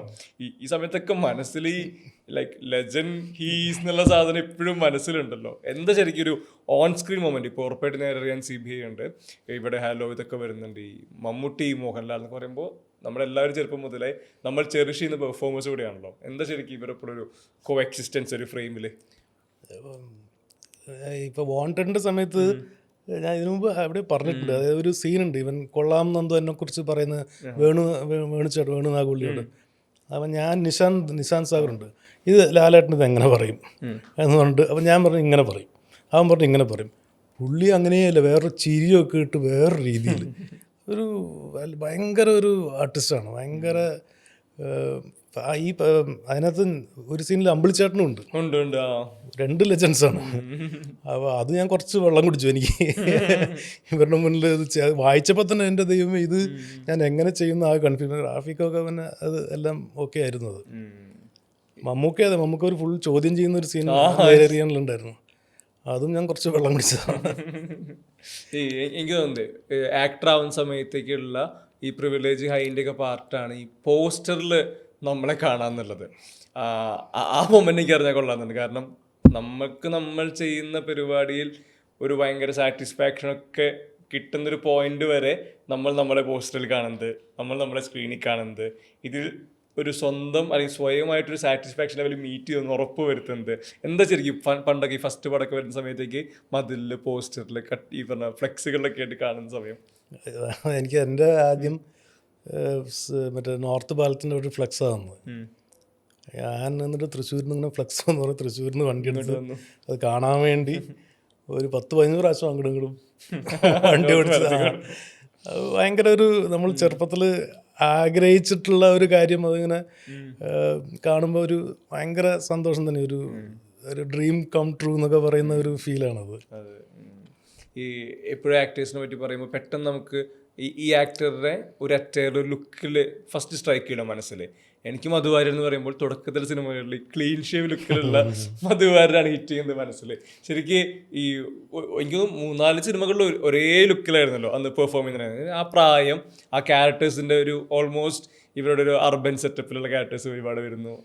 ആ സമയം കഥ കേൾക്കുന്നത് സിനിമ ചൂസ് ചെയ്യുന്നത്, ഇപ്പോൾ സെറ്റിൽ ചെന്ന് കോസ്റ്റ്യൂം കിട്ടുന്നത്, എന്താ ശരിക്കും ആ ഒരു പ്രോസസ്സൊക്കെ എങ്ങനെയായിരുന്നു? ഇതിൽ ഭയങ്കരമായൊരു ചേഞ്ച് ഒന്നും സംഭവിക്കുന്നില്ലല്ലോ എന്ന്. ഞാൻ ഈ ചെന്നൈയിലും പഠിച്ച് ബോംബെയിൽ വർക്ക് ചെയ്തു, പിന്നെ US അങ്ങനെയൊക്കെ. അപ്പോൾ അതാണ് ഏറ്റവും നല്ല ഒരു അപ്പിയറൻസ് എന്നുള്ളൊരു ധാരണയായിരുന്നു എനിക്ക്. പിന്നെയാണ് അങ്ങനെ പിന്നെ ഞാനൊന്ന് മീശയൊക്കെ വെച്ച് താടിയൊക്കെ വെച്ച് എന്നിട്ട് ഞാൻ രഞ്ജി സാറിനെയാണ് വിളിക്കുന്നത്. ഇപ്പോൾ ഇങ്ങനെ ഭരചന്ദ്രൻ തുടങ്ങാൻ പോകുന്ന പറഞ്ഞാൽ എനിക്കിങ്ങനെ ഒരു മീറ്റ് ചെയ്താൽ കൊള്ളാമെന്നുണ്ട്. അപ്പോൾ ഇല്ല, ഞാൻ മനസ്സിൽ വയ്ക്കാം, എഴുത്ത് നടക്കുകയാണെന്നൊക്കെ പറഞ്ഞു. കുറച്ച് ദിവസം കഴിഞ്ഞിട്ട് പിന്നെയും വിളിച്ചു. ഇല്ല, പുള്ളി ഇറിറ്റേറ്റഡ് ആവുണ്ടോ എന്ന് എനിക്കൊരു സംശയമുണ്ട്. അപ്പോൾ മൂന്നാമത് ഒരു ദിവസം കൂടെ വിളിച്ചു. ഞാൻ ഞാൻ എഴുതുകയാണ് എന്ന് പറഞ്ഞു. അപ്പോൾ ഞാനിങ്ങനെ താടിയും മീശയൊക്കെ ഇങ്ങനെ വെച്ചിട്ടുണ്ട്, അപ്പോൾ അതൊന്ന് ആ ഒരു അപ്പിയറൻസ് കാണിക്കാൻ വേണ്ടിയിട്ടാണെന്ന് പറഞ്ഞു. എന്നാൽ ഒരു കാര്യം ചെയ്യും പോരെയെന്ന് പറഞ്ഞിട്ട് ഞാൻ പുള്ളിയുടെ വീട്ടിലേക്ക് പോയി. അപ്പോൾ രഞ്ജി സാർ അവിടെ ഇരിക്കുന്ന, അപ്പം ഞാൻ അവിടെ നിന്നിട്ട് ഞാൻ പറഞ്ഞു ഇങ്ങനെ ഈ ഒരു അപ്പിയറൻസ് കാണിക്കാൻ വേണ്ടി വന്നതാണെന്ന് പറഞ്ഞു. ശരി സാർ എന്നാ പറഞ്ഞാൽ എവിടേക്കാണ് പോകണം, ഇരിക്കും എന്നിട്ട് കുറേ നേരം എന്നോട് സംസാരിച്ചു. അത് കഴിഞ്ഞിട്ട് പടം തുടങ്ങി എന്നൊക്കെ ഞാൻ അറിഞ്ഞു, ഞാനേലോ എവിടെയോ വായിച്ചറിഞ്ഞു. അപ്പോൾ പറഞ്ഞു എനിക്ക് കാര്യമില്ല എന്ന് പറഞ്ഞു. ഒരു ദിവസം അരോമ മോഹൻ ചേട്ടൻ എന്നെ വിളിക്കുന്നു, ബോൾഗാട്ടിയിലേക്ക് വരാൻ പറഞ്ഞു. അപ്പോൾ ചെന്നു. രഞ്ജി സാർ പറഞ്ഞ ഒരു കാര്യം താടി പഠിച്ചിട്ട് വന്നു പറഞ്ഞു. എനിക്ക് എന്താണെന്നൊന്നും അറിയില്ല. താടിയൊക്കെ പഠിച്ചു, മീശ ഒന്ന് കട്ടിയാക്കണം എന്നൊക്കെ പറഞ്ഞു മേക്കപ്പാനോട് പറഞ്ഞു. ആ കോസ്റ്റ്യൂം കൊടുക്കുന്നു. കോസ്റ്റ്യൂം കയ്യിൽ കിട്ടുമ്പോഴാണ് ഞാൻ അസിസ്റ്റൻറ്റ് കമ്മീഷണറാന്നൊക്കെ അപ്പോഴാണ് അറിയുന്നത്. അപ്പം ഞാൻ പണ്ട് കമ്മീഷണർ ഞാൻ കണ്ണൂർ തിയേറ്ററിൽ ഇരുന്നിട്ട് കൈയടിച്ച് കൂവ മീൻസ് അങ്ങനത്തെ ആ ഭരചന്ദ്രൻ്റെ അസിസ്റ്റൻ്റായിട്ട് ഞാൻ സ്ക്രീനിൽ വരാൻ പോവാണ്. അതൊരു ഭയങ്കര ഒരു മൊമെൻ്റ് ആയിരുന്നു അത്. പക്ഷെ എനിക്കത് മര്യാദയ്ക്ക് ചെയ്യാൻ പറ്റിയില്ല. പക്ഷെ എനിക്കൊന്നും അതും ഒരു ലേണിംഗ് ആയിരുന്നല്ലോ. അതെ. നെക്സ്റ്റ് ഒരു പടം എന്നുള്ളതിലോട്ട് ഇത് വലിയൊരു ലേണിംഗ് ആണ്. അല്ല, രഞ്ജി സാറിന് ഡബിങ് സമയത്ത് നീ ഇതുകൊണ്ട് തളരരുത്, നീ ഇങ്ങനത്തെ ഒരു കാര്യം ചെയ്യണം എന്ന് തന്നെ ഒരുപാട് തന്നെ എന്താണ് പറഞ്ഞ് മനസ്സിലാക്കി തന്നത്. ഈ ഡബിങ് പറഞ്ഞപ്പോൾ ഉറപ്പായിട്ട് സർവമായ വരുമ്പോൾ ഈ സിങ്ക് സൗണ്ട് എന്നുള്ളത്, ഇതിൽ ഈ പറഞ്ഞ ഇംപ്രവൈസേഷൻ എല്ലാം ഇവിടെ സംഭവിക്കണം. ഇനിയൊരു അവസരമില്ല. പെർഫോമൻസ് വിത്ത് ഈ പറഞ്ഞ പോലെ എല്ലാ തരത്തിലുള്ള റെൻഡറിങ്ങും എല്ലാം ഓൺ ലൊക്കേഷൻ ആക്ഷൻ കട്ടിനായിട്ട് സംഭവിക്കാണല്ലോ. അത് ശരിക്കും ഒരു പുതിയ എക്സ്പീരിയൻസ്. അതെ, ഭയങ്കര എക്സ്പീരിയൻസ്, ഭയങ്കര ടെൻഷനായിരുന്നു അത്. മര്യാദയ്ക്ക് നമ്മൾ ഉദ്ദേശിക്കുന്ന ഈ നമ്പൂതിരി ഭാഷയും പറയണം, കറക്റ്റായിട്ട് ഡയലോഗും വരണം, എല്ലാം വരണം. ഞാൻ ഒക്കെ ഡബിങ്ങിൽ അഡ്ജസ്റ്റ് ചെയ്യാലോ എന്നായിരുന്നു ചിന്ത, പക്ഷെ അങ്ങനെയല്ല. പക്ഷെ നന്നായിരുന്നു അത്. അതുകൊണ്ട് അതിന് ഭയങ്കര രസമുണ്ട്. അത് എല്ലാവരുടെയും സിങ് സൗണ്ട് ആയപ്പോഴേ ഭയങ്കര ഒരു നല്ലൊരു ഫീലാണ് അത്. ഈ സിനിമകൾ പറഞ്ഞ പോലെ എനിക്ക് തോന്നുന്നു ഉറപ്പായിട്ട് പാട്ടുകളും ഭയങ്കര പ്രധാനപ്പെട്ടതാണല്ലോ. ഇപ്പോൾ കുഞ്ഞുനാളിൽ നിന്ന് കേൾക്കുന്ന പാട്ടുകളായിരിക്കാം, ട്രെൻഡ് മാറുമ്പോൾ കേൾക്കുന്ന പാട്ടുകളായിരിക്കാം, പുതിയ മ്യൂസിക് ഡയറക്ടേഴ്സ് വരുമ്പോൾ കേൾക്കുന്ന പാട്ടുകൾ മാറുന്നുണ്ടാവാം. ഓരോ എറയിൽ ഓരോ ടൈം ലൈനിൽ പാട്ടുകൾ മാറുന്നുണ്ട്. അത്ര തന്നെ നമ്മളുടെ ഈ ആസ്വാദന രീതികളിലും ഇത് ഇൻഫ്ലുവൻസ്ഡ് ആവുന്നുണ്ട്. ഈ പറഞ്ഞ സിനിമകൾ പറഞ്ഞ പോലെ അത്രയും ഹുക്ക് ചെയ്ത അല്ലെങ്കിൽ അത്ര ഇഷ്ടപ്പെടുന്ന പാട്ടുകൾ, മ്യൂസിക് ഡയറക്ടേഴ്സ് എന്താ ശരിക്കും? എൻ്റെ ഏറ്റവും ഫേവറേറ്റ് മ്യൂസിക് ഡയറക്ടർ ജോൺസൺ മാഷാണ്. ജോൺസൺ മാഷിൻ്റെ പാട്ടുകൾ കേട്ട് കഴിഞ്ഞാൽ അങ്ങോട്ട് മനസ്സങ്ങോട്ട് ശാന്തമാവും. ഭയങ്കര ചെറുപ്പം മുതലേ ഭയങ്കര ഇഷ്ടമാണ്. ചില അങ്ങനെ ഹിറ്റാവാത്ത ഒരുപാട് നല്ല രാജവാഴ്ചയിലത്തെ ഒരു മേലയും എന്നൊക്കെ ഒരു പാട്ടുണ്ട്. അതൊക്കെ എത്ര കേട്ടാലും മതിയാവില്ല. ജോൺസൺ മാഷ് അപ്പോൾ അതായത് മരിച്ചു പോയവരെ തിരിച്ചു കൊണ്ടുവരാനുള്ളൊരു കഴിവുണ്ടായിരുന്നെങ്കിൽ ഫസ്റ്റ് ഒരു 5 പേരിൽ ഒരാൾ ജോൺസൺ മാഷായിരിക്കും. അത്രയും ഇഷ്ടമാണ് ജോൺസൺ മാഷിനെ. പിന്നീട് വിദ്യാസാഗർ, അദ്ദേഹം മലയാളത്തിന് വേണ്ടി ഉണ്ടായ ഒരു മ്യൂസിക് ഡയറക്ടറായിട്ടാണ് എനിക്ക് ഫീൽ ചെയ്തിട്ടുള്ളത്. അത് തമിഴ് ആണെങ്കിലും പുള്ളിയുടെ മലയാളം സോങ്സൊക്കെ എത്ര രസമാണ്. അദ്ദേഹത്തിൻ്റെ സോങ്സും എനിക്ക് ഭയങ്കര ഇഷ്ടമാണ്. പിന്നെ തമിഴിൽ ARR, ഇളയരാജ ചെറുപ്പം ഞങ്ങൾ നാഗർകോവിലൊക്കെ ആയിരുന്നപ്പോൾ അതിലാരാണെന്നുള്ളതാണ് എനിക്ക് തോന്നുന്നു അതിലേറ്റവും അത് എന്ന് വെച്ചാൽ നമ്മുടെ നൊസ്റ്റാൾജിയയിൽ വരുന്നതൊക്കെ ഇളയരാജ സോങ്സ്. കാരണം നാഗർകോവിലിൽ എല്ലാ വീടുകളിൽ നിന്നും രാവിലെ ഈ ഇളയരാജ സോങ്സ് ഇങ്ങനെ പ്ലേ ചെയ്തുകൊണ്ടിരിക്കും. പിന്നീട് AR റഹ്മാൻ വന്നപ്പോൾ നമ്മുടെ വീട്ടിലെ ഈ ലോക്കൽ നാഷണലിൻ്റെ ടേപ്പ് റെക്കോർഡറൊക്കെ ഇത്രയും സ്പീക്കർ ക്വാളിറ്റി ഉണ്ടോ എന്ന് മനസ്സിലായത് AR റഹ്മാൻ്റെ പാട്ടുകളാണ്. മറ്റേ റോജയിലെ കുപ്പി വീണ മറ്റൊരു കിച്ചിലിനൊരു സൗണ്ടൊക്കെ ഇല്ലേ, അതൊക്കെ ഇങ്ങനെ റിവൈൻഡ് അടിച്ച് കാണും. പിന്നെ എൻ്റെ ഒരു കണ്ണൂർ പഠിക്കുമ്പോൾ ഒരു ശ്രീജിത്ത് എന്നൊരു ഫ്രണ്ട് ഉണ്ടായിരുന്നു. അവൻ എല്ലാ ഹിന്ദി പടങ്ങളുടെ കാസറ്റും വാങ്ങും. അതുകൊണ്ട് ഒരാഴ്ച കേട്ട് എനിക്ക് തരും, തിരിച്ചു കൊടുക്കുക വേണ്ട, അതെടുത്തോന്നുള്ളതാണ്. അങ്ങനെ എനിക്ക് നദീം ശ്രാവൺ സോങ്സിനോട് അതൊരു ആ ഒരു കോളേജ് കാലഘട്ടം ആ ഒരു ഭയങ്കര ഒരു ഫീല് നദീം ശ്രാവൺ സോങ്സ് ഇതൊക്കെയാണ് എൻ്റെ ലിസ്റ്റിലുള്ളത്. ഇപ്പോൾ ലേറ്റസ്റ്റ് ഇപ്പോൾ പറയുകയാണെങ്കിൽ ജസ്റ്റിൻ പ്രഭാകർ, അതായത് നമ്മുടെ സർവമയലത്തെ ആൻഡ് ജസ്റ്റിൻ വർഗീസ്, ബിബിൻ അശോക് ഉഗ്രൻ. ഞാൻ ഒരു ദിവസം വിളിച്ച് സംസാരിച്ചിരുന്നു. ഞാൻ മന്ദാഗ്നി എന്ന് പറഞ്ഞ സിനിമയിലത്തെ പാട്ട് കേട്ട് ഭയങ്കര അയ്യോ എല്ലാം വട്ടയപ്പം അല്ലാണ്ട് നല്ല സ്ലോ സോങ്സ്, ഉഗ്രൻ സോങ്സ് മൂഡ് സെറ്റിംഗ് ഭയങ്കര രസം. അടിപൊളിയാണ്. ഇവരൊക്കെ ബിജിയുടെ അതെ ബിജി എൻ്റെ എല്ലാ പ്രൊഡ്യൂസ് ചെയ്ത പടങ്ങളും ഞാൻ ഡയറക്റ്റ് ചെയ്ത പടം ഒക്കെ വിജയാണ്. ഏതാ ഈ ജോൺസൺ മാസ്റ്റർ ഒരു ഭയങ്കര പ്രിയപ്പെട്ട ഒരു പാട്ട് ഏതായിരിക്കും രാജവാഴ്ച അല്ലാതെ? അനുരാഗിണി തന്നെ പാട്ടുകൾ ഉണ്ടായിട്ടല്ലോ. അതെ, കണ്ണീർ പൂവിൻ്റെ, ഞാൻ ഗന്ധർവൻ. അതൊക്കെ എന്തൊക്കെ അങ്ങനെ ഒരു പിൻ പോയിന്റ് ചെയ്യാൻ പറ്റില്ല. അതെനിക്കൊന്ന് ഈ പറഞ്ഞ ഞാൻ ഗന്ധർവനൊക്കെ പ്ലേലിസ്റ്റ് തന്നെ പടമാണല്ലോ. എന്നുവെച്ചാൽ കേൾക്കാത്ത എല്ലാ കളക്ഷനും എൻ്റെ ഉണ്ട്. കേൾക്കാത്ത പുള്ളിയുടെ ഞാൻ വിക്കിപീഡിയ നോക്കിയിട്ട് ആദ്യം മുതൽ അവസാനം വരെയുള്ള പടങ്ങൾ എല്ലാം ഞാൻ ഡൗൺലോഡ് ചെയ്ത് വെച്ചിട്ടുണ്ട്, എല്ലാ പാട്ടുകളും. ഈ എനിക്കൊന്ന് മനുഷ്യർക്ക് ഇപ്പോഴും പല ഇമോഷനിലും ആ ഇമോഷണൽ സസ്റ്റൈനബിലിറ്റി കിട്ടുന്നത് പാട്ടിലാന്ന് തോന്നിയിട്ടുണ്ട്. അതിന് നമുക്ക് എപ്പോഴും ഓരോ പാട്ടൊക്കെ ഉണ്ടാവില്ല, ഭയങ്കര ഡൗൺ ആയിരിക്കുമ്പോൾ, ഹൈ ആയിരിക്കുമ്പോൾ, എല്ലാ ഇമോഷനും കണക്ട് ചെയ്യാനായിട്ട് പാട്ടുകൾ. അതിന് ഇപ്പോഴും ആളുകൾ കണക്ട് ചെയ്യുന്ന പാട്ടുകളോ ഈ പറഞ്ഞ ലെജൻസ് ക്രിയേറ്റ് ചെയ്ത പാട്ടുകൾ അടക്കമുള്ള ലിസ്റ്റാണ്. അങ്ങനെ പ്രത്യേകത ഉണ്ടല്ലോ. ഇപ്പോഴത്തെ കുട്ടികളാണെങ്കിൽ പോലും കണക്ട് ചെയ്യുന്ന ഒരു പാട്ടെങ്കിലും ബാക്ക് ടു 90s 80s. ഇപ്പോഴത്തെ ജനറേഷൻ ആക്ച്വലി പഴയ പാട്ടിൽ ഇപ്പൊ കേട്ട് തുടങ്ങിയിട്ടുണ്ട്. റീമിക്സ് ലോകയിലൊക്കെ കിളി അങ്ങനെ കുറെ പാട്ടുകൾ റീമിക്സ് ആയിട്ടാണ് വരുന്നുണ്ടല്ലോ. അതായത് എനിക്ക് ആർട്ട് എപ്പോഴും സർവൈവ് ചെയ്യുന്ന അങ്ങനെ ജനറേഷൻ ടു ജനറേഷൻ. ഈ ആക്ടേഴ്സിന്റെ ലൈഫ് സ്പാൻ എപ്പോഴും സ്ക്രീൻ ടൈമിലാന്ന് പറയാറുണ്ടല്ലോ. അപ്പോൾ ഇയാൾ എത്ര നാൾ ലൈവാണോ, ഇപ്പോൾ ഒരു കുഞ്ഞ് ബ്രേക്ക് വന്നാലും ഇയാളിപ്പോൾ തിരിച്ചു വരുന്നു. അപ്പോൾ ഈ ആ ലൈഫ് സ്പാൻ എന്ന് പറയുന്നത് ഈ സ്ക്രീൻ ടൈമിൽ ഇയാളെ എത്ര തവണ എത്രയധികം നേരം പ്രേക്ഷകർ കണ്ടുകൊണ്ടിരിക്കുന്നതിനെ പറ്റി ഞാൻ പറഞ്ഞിട്ടുണ്ട്. ഞാനിതിൽ ക്യൂരിയസ് ആവുന്നത്, സർവമായി കാണുന്ന സമയത്തേക്ക് മധുവാര്യറിനെ സ്ക്രീനിൽ പ്ലേസ് ചെയ്ത് കാണുമ്പോൾ അവിടെ കാസ്റ്റിങ്ങിലെ ഫ്രഷ്നെസ് ഉണ്ട്. കുറേ നാളിന് ശേഷം മധുവാര്യർ സ്ക്രീനിൽ കണ്ട സന്തോഷമുണ്ട്. മധുവാര്യർ എന്ന ആക്ടർക്ക് ശരിക്കും ഇങ്ങനെ ഒരു ബ്രേക്ക്, അല്ലെങ്കിൽ ഈ പറഞ്ഞ ലൈം ലൈറ്റിൽ നിന്ന് ഒരു സ്റ്റെപ്പ് ബാക്കിലോട്ട് മാറിയിരിക്കുക എന്നുള്ളത്, ആ മൊമെൻറ്റ് അവിടെ നിന്ന് ഈ പറഞ്ഞ 10-13 വർഷങ്ങൾക്ക് ശേഷം ബാക്ക് ടു സ്ക്രീൻ വരുന്നത് എന്താ ശരിക്കും ഈ രണ്ട് പോയിന്റുകളുടെ ഇടയിലുള്ള മധുവാര്യർ? ഞാൻ 13 കൊല്ലം എന്നുള്ളത് ഞാൻ ഡയറക്ഷൻ അതിൽ കോൺസെൻട്രേറ്റ് ചെയ്യാൻ വേണ്ടിയിട്ട് അതിന് മുമ്പ് ഒരു പ്രോജക്റ്റ് ആദ്യം ആലോചിച്ചിരുന്നു. അതൊരു 3-4 കൊല്ലം പിന്നെയാണ് ലളിതം സുന്ദരം. അപ്പോൾ അതിൽ കോൺസെൻട്രേറ്റ് ചെയ്യാൻ വേണ്ടി ഒരു ബ്രേക്ക് എടുത്തതാണ്. ഇടയ്ക്ക് അഭിനയിക്കാമെന്നൊക്കെ വിചാരിച്ചു, പക്ഷെ എല്ലാവരും വിചാരിച്ചു ഞാൻ ഇനി അഭിനയിക്കുന്നില്ല എന്ന് വിചാരിച്ചു എന്ന് തോന്നുന്നു. അപ്പോൾ ഇതിനിടയ്ക്ക് ഈ ഞാൻ അടുത്തത് ചെയ്യാൻ പോകുന്ന പടം സോനുവാണ് എഴുതുന്നത്, ഹൃദയപൂർവ്വം എഴുതിയ സോനുവാണ്. ബിജുവേട്ടൻ്റെ അടുത്ത് ഞാൻ ബിജുമേനെ വെച്ച് അടുത്ത് ചെയ്യാൻ പോകുന്ന പടം. അപ്പോൾ അത് എഴുതി ഫസ്റ്റ് ഡ്രാഫ്റ്റ് കഴിഞ്ഞപ്പോഴാണ് സത്യനന്ദിക്കാട് സാറ് സോനുവിനെ വിളിക്കുന്നത് അതിന്. അപ്പോൾ അവിടെ ചെന്നപ്പോൾ ഇപ്പോൾ ഏതാ എഴുതുന്നതെന്ന് ചോദിച്ചപ്പോൾ അഖിൽ ചോദിച്ചു. അപ്പോൾ ഇങ്ങനെ എൻ്റെയാന്ന് പറഞ്ഞപ്പോൾ പെട്ടെന്ന് അങ്ങനെ ഒരാളുണ്ടല്ലോ എന്ന് അഖിലിന് ഓർമ്മ വന്നിട്ടാണ് ഈ സിനിമയിൽ എന്നെ കാസ്റ്റ് ചെയ്യുന്നത്. അതൊരു ഭയങ്കര ഒരു നിമിത്തമായിട്ടാണ് തോന്നുന്നത്. പിന്നെ ഈ ഗ്യാപ്പിനിടയ്ക്ക് ഇപ്പോൾ എനിക്ക് തോന്നുന്നത് ആദ്യമൊക്കെ ഞാൻ കുറച്ച് മോശമായിരുന്നു എൻ്റെ പെർഫോമൻസ് വൈസൊക്കെ. ഒരു പടം ഡയറക്റ്റ് ചെയ്തതിന് ശേഷമാണ് എന്താണ് ഒരു ആർട്ടിസ്റ്റിൽ നിന്ന് പ്രതീക്ഷിക്കുന്നതെന്ന് എനിക്ക് തന്നെ തോന്നി തുടങ്ങിയെന്ന് തോന്നുന്നു. അതുകൊണ്ടാണ് ഇതിനകത്ത് കുറച്ച് അപ്പോൾ ഇതിനകത്ത് കുറേ കൂടെ ഈസി ആയിട്ട് അതിലേക്ക് കയറാൻ പറ്റി എനിക്ക്. അത് ആ ഒരു പടം ഡയറക്റ്റ് ചെയ്തത് കാരണമാണെന്നാണ് ഞാൻ വിശ്വസിക്കുന്നത്. ഈ സർവമായൊക്കെ പറയുമ്പോൾ എനിക്ക് തോന്നുന്നു തുടക്കത്തിൽ തന്നെ ഇപ്പോൾ വാണ്ടഡ് സംഭവിക്കുന്നുണ്ട്, ക്യാമ്പസ് വരുന്നു, നേരെ CBI വരുന്നു. എനിക്കൊന്ന് മലയാളത്തിൽ ഏറ്റവും സെലിബ്രേറ്റഡ് ഫ്രാഞ്ചൈസിയുടെ 4ാം ഭാഗത്തിൽ അവിടെ ഒരു പ്രധാനപ്പെട്ട ക്യാരക്ടറിൽ വരുന്നു. അങ്ങനെ സിനിമ വരുമ്പോൾ ഹലോ വരുന്നുണ്ട്. എല്ലാ തരത്തിലും ആളുകൾക്ക് ഓർത്തിരിക്കുന്ന ക്യാരക്ടേഴ്സ് പിക്ക് ചെയ്യാൻ പറഞ്ഞാൽ അതുമായിട്ട് സിനിമകൾ പെട്ടെന്ന് വരുന്നുണ്ട്. ഈ കരിയറിൻ്റെ ഇനീഷ്യൽ സ്റ്റേജ് സിനിമയുടെ ഭാഗമാവുന്നു.